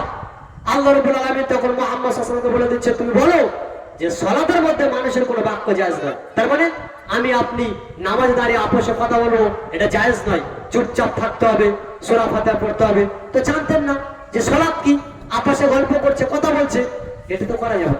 তাহলে প্রথম পর্যায়ে যদি তাদেরকে এভাবে হলেও সালাত দাঁড়াতে হয়, তাহলে আমি আপনি সালাত আদায় কেন করছি? তাহলে আমাদের পর্যায়টা কোন জায়গাতে? সালাত আদায় না করে আপনি ইসলামের মধ্যে থাকতে পারছেন না। এখন আপনি আসেন বেনামাজি ব্যক্তির কুরবানি কবুল হবে কিনা। এতক্ষণ আপনাকে সালাতের লম্বাটা বোঝালাম এই জন্য যে আপনার কুরবানি কবুল হবে কিনা আপনি একটুখানি নিজেকে হিসাব করুন। আপনার কুরবানি কবুল তখনই হবে যখন আপনি ইসলামের মধ্যে আছেন। ইসলামের মধ্যে আপনাকে থাকতে গেলে কি করতে হবে? ন্যূনতম আমল হলো আপনাকে সালাত ধরে রাখতেই হবে, সালাত আপনাকে পড়তে হবে। আর যা কিছু করেন, আর আপনি জীবনে যাই করেন, সালাত আপনাকে ছাড়তে হবে, সালাত আপনাকে আদায় করতে হবে। যদি আপনি সালাত আদায় না করেন তাহলে আপনার কুরবানি ভাই কবুল হবে। এটা আপনি ভালো করে মনে করে রাখেন। তা আপনি বলবেন দলিল কি? আপনি যে বলে গেলেন যে যারা বেনামাজি তাদের সালাত তাদের কবুল হবে না কুরবানি, এর দলিল দাও। দলিল তো এটাই, গণেশ যদি কুরবানি করে কবুল হলো তোমারটাও কবুল হবে, এটা তো বড় দলিল। গণেশের কুরবানি যদি কবুল হয়, চন্দনের কুরবানি যদি কবুল হয়, তো তোমার কুরবানি কবুল হয়ে যাবে। আরে ভাই ও তো হিন্দু ছিল, তো তুমি মুসলমান, তোমাকে বললো সালাত ত্যাগ করে তুমি যে মুসলিম আছো, এটা তোমাকে কে বলে দিল? কোরআনের আয়াত স্পষ্ট প্রমাণ, যারা সালাত ত্যাগ করেছে তারা আর মুসলমান নেই। কি করতে হবে তাহলে? আপনাকে আল্লাহর কাছে তাওবা করতে হবে যে আল্লাহ আমি এতদিন সালাতকে ছেড়ে দিয়েছি, সালাত না আদায় করে আমি যে পাপ করেছি, আমি আবার পুনরায় তোমার দিনে ফিরে আসছি, তুমি আমাকে কবুল করে নাও। আমি তাওবা করছি, আর কোনোদিন সালাতকে পরিত্যাগ করবো না। এখন এই ব্যক্তি মুসলিম আছে, এছাড়া এই ব্যক্তি মুসলিম নেই। আমাদের সমাজটা এমন হয়ে গেছে, বর্তমানে বিশেষ করে সমাজটা এমন হয়ে গেছে যে হক কথা সত্য কথা মানুষ বলতে চায় না, কেমন জানি একজন অপরজনকে ভয় করে বলতে গেলে। এখন যদি ইমাম সাহেব বলে দেয় যে বেনামাজিদের কুরবানি কবুল হবে না, পরে পরে বলছে তোমাকে আর এই মসজিদে রাখা হবে। আচ্ছা, যদি আপনি 1000টা ইমামকে মসজিদ থেকে তাড়িয়ে দেন, আপনি কি কুরবানি কবুল করাতে পারবেন আল্লাহর কাছে? পারবেন কি? পারবেন না। ওই যে আমরা একটা পড়েছিলাম ছোটবেলাতে, উলঙ্গ রাজা, রাজার গায়ে কোনো পোশাক নেই, সবাই হাত তুলে দিচ্ছে রাজা ঠিক পোশাক পরে আছে। আসলে কি রাজা উলঙ্গ নাকি রাজা ঠিক পোশাক পরে আছে? রাজার গায়ে কোনো পোশাক নেই, কিন্তু সবাই বাহবা দিচ্ছে। কি জানি রাজা কি কি বলে। এখন 1000 মানুষ কেন, গোটা পৃথিবী যদি বলে যায় যে রাজা পোশাক পরে আছে, তো রাজা গায়ে কি পোশাক হবে? হবে না। ঠিক আমাদের অবস্থা তাই। সকলেই যদি আমরা বলি যে যে ইমাম বলবে বেনামাজির কুরবানি কবুল হবে না, তাকে তাড়িয়ে দেবো, তো কুরবানি আপনি কবুল করতে পারবেন আল্লাহকে? আল্লাহর কাছে কবুল করতে পারবেন? পারবেন না। কেন? বাক্য আল্লাহ রাসূলের। আল্লাহ নবী সাল্লাল্লাহু আলাইহি ওয়াসাল্লাম তিনি বলছেন, আল আহদুল্লাযী বাইনানা ওয়া বাইনাহুম, আল আহদুল্লাযী বাইনানা ওয়া বাইনাহুম আস-সালাত। তাদের মধ্যে আর আমাদের মধ্যে পার্থক্যকারী হচ্ছে সালাত। তাদের মধ্যে আর আমাদের মধ্যে মানে যারা আহলে কিতাব, যারা ইহুদি, যারা খ্রিস্টান, যারা অমুসলিম, তাদের মধ্যে আর মুসলিমদের মধ্যে পার্থক্য হচ্ছে সালাত। ফামান তারাকাহা ফাকাদ কাফারা। যে ব্যক্তি সালাতের সঙ্গে যুক্ত রয়েছে সেই ব্যক্তি মুসলিম রয়েছে, যে ব্যক্তি সালাতকে পরিত্যাগ করেছে সেই ব্যক্তি কাফের হয়ে গেছে। আপনি ইন্ডিয়াতে আছেন, বর্ডার টপকে বাংলাদেশে চলে যান, আপনাকে এখন কোথায় অবস্থান ধরা হবে? বাংলাদেশ না ইন্ডিয়া? বাংলাদেশে ধরা হবে। এখন আপনি যদি বলেন না না আমি ইন্ডিয়ায় আছি, ধরা হবে। বর্ডার টপকে গেছেন তো আপনি। তো পার্থক্যকারী হচ্ছে বর্ডার। আপনি কোন দেশে বসবাস করছেন? পার্থক্যকারী বর্ডার। বর্ডারের এপারে আছেন তো আপনি ইন্ডিয়া, ওপারে গেছেন তো আপনি এখন বাংলাদেশি। এখন আপনি কোন দিকে আছেন, যে অবস্থানে আছেন সেটাকে ধরে নিতে হবে। তো আল্লাহর নবী সাল্লাল্লাহু আলাইহি ওয়াসাল্লাম আমাদেরকে বলে দিচ্ছেন স্পষ্ট করে, তোমাদের মধ্যে কোন ব্যক্তি কোন আয়াতটা গ্রহণ করেছে, কোন অঙ্গীকারটা গ্রহণ করেছে, ওই অঙ্গীকারের মধ্যে একটা আর রয়েছে, সে আরটা কি? সালাত। আল আহদুল্লাযী বাইনানা ওয়া বাইনাহুম, মুসলিমদের মধ্যে আর অমুসলিমদের মধ্যে একটা অঙ্গীকার রয়েছে, as-সালাত। সেই অঙ্গীকারটা হচ্ছে সালাত। ফামান তারাকাহা, যে ব্যক্তি ওই অঙ্গীকারকে ছিন্ন করে দিল, ত্যাগ করলো, ছেড়ে দিল, ফাকাদ কাফারা, সেই ব্যক্তি কুফরি করলো, সেই ব্যক্তি কাফের হয়ে গেল। এবার আপনি এই হাদিসটাকে দাঁড় করে বলেন যে আপনি এখন কি উত্তর দিবেন? যে ব্যক্তি সালাত আদায় না করে সেই ব্যক্তি কাফের, সেই ব্যক্তি মুসলিম, নাকি সেই ব্যক্তি এখন আল্লাহ ওয়ালা পড়েছে? কি কোন পর্যায়ে আছে? সেই ব্যক্তি মুসলিম নেই। এখন যদি কোনো ব্যক্তি অমুসলিম অবস্থায় কুরবানি করে, তার কুরবানি আল্লাহর নিকটে কবুল হবে না, বক্তব্য এটাই। তাহলে আমাদেরকে কি করতে হবে? কুরবানি করার জন্য, আল্লাহকে খুশি করার জন্য নিজের অন্তরটা ঠিক করতে হবে। আল্লাহ তাআলা বলছেন, লা ইয়ানালাল্লাহা লুহুমুহা ওয়ালা দিমাউহা ওয়ালাকিন ইয়ানালুহু তাকওয়া মিনকুম। সূরা হজ্জের 37 নম্বর আয়াত। এই আয়াতটা অবতীর্ণ হয়েছে কখন? মক্কাতে যারা মুশরিক, ইব্রাহিমের যেহেতু নীতি, তো মুশরিকরা কুরবানি করে। মুশরিক মানে যারা ওই কাবা ঘরে মূর্তিগুলো ইবাদত করত। কাবা ঘরের ভিতরে মূর্তিগুলো আছে, তারা মূর্তি পুজো করে, আর কুরবানির টাইম এলে তারা কুরবানি করে। কেন? হজ্জের সময় কুরবানি করতে হয়, তারা কুরবানি করে। কুরবানি করে নিয়ে কুরবানির গোশতগুলো ওই কাবা ঘরের মূর্তির বুকে ছড়ে দিত, কবুল করবে বলে, আল্লাহ পর্যন্ত পৌঁছে দেবে, এই মূর্তিগুলো আমাদেরকে আল্লাহ পর্যন্ত পৌঁছে দেবে, নেক আমলগুলো। এটা করতো। আর কি করতো? আল্লাহকে খুশি করার জন্য ওই পশুর যে কুরবানি করার পরে পশুর যে রক্ত, সেগুলো কাবা ঘরের দেওয়ালে লেপন করতো।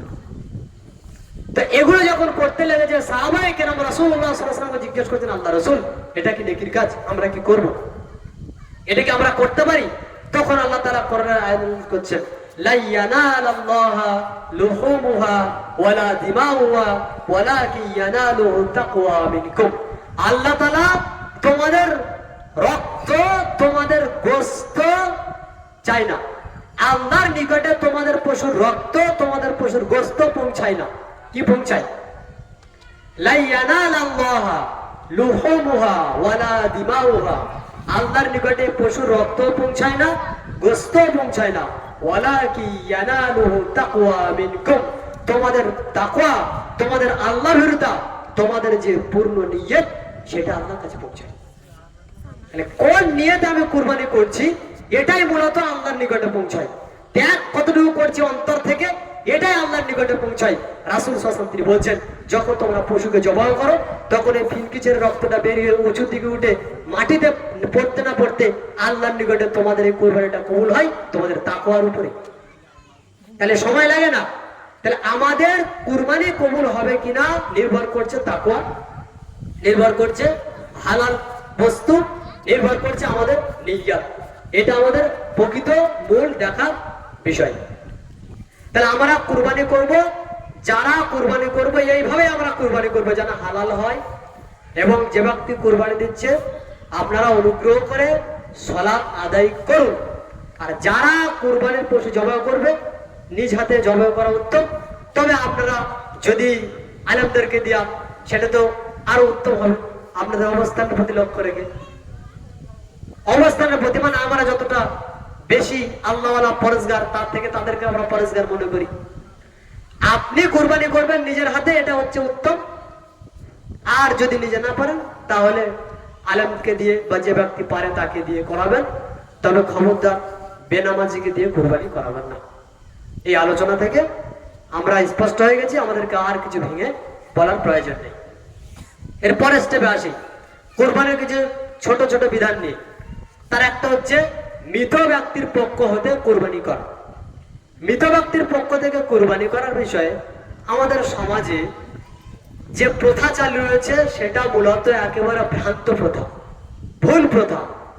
রাসূলের পক্ষ হতে কুরবানি, আমার পীর সাহেবের পক্ষ হতে কুরবানি, আমার ওলির পক্ষ হতে কুরবানি, আমার পরিবারের পক্ষ হতে কুরবানি, আমারটা বই। পক্ষ পক্ষ করতে করতে আমার নিজেরটাই ফাঁকা। রাসূলুল্লাহ সাল্লাল্লাহু আলাইহি ওয়াসাল্লাম তিনি যদি স্পষ্ট রাস্তা দেখান যে মৃত ব্যক্তির পক্ষ থেকে কুরবানি করা যায় তাহলে আমরা করব। তার পক্ষ থেকে যদি কোনো স্পষ্ট রাস্তা না থাকে তাহলে করতে পারবো না। কেন? আমরা সব সময় এটাই মানি যে মুহাম্মদ সাল্লাল্লাহু আলাইহি ওয়াসাল্লাম তিনি দ্বীন ইসলামকে মানার জন্য আমাদেরকে যে নীতি দেখিয়েছেন, যে রাস্তা দেখিয়েছেন, ওই অনুপাত আমাদেরকে ইবাদত করতে হবে।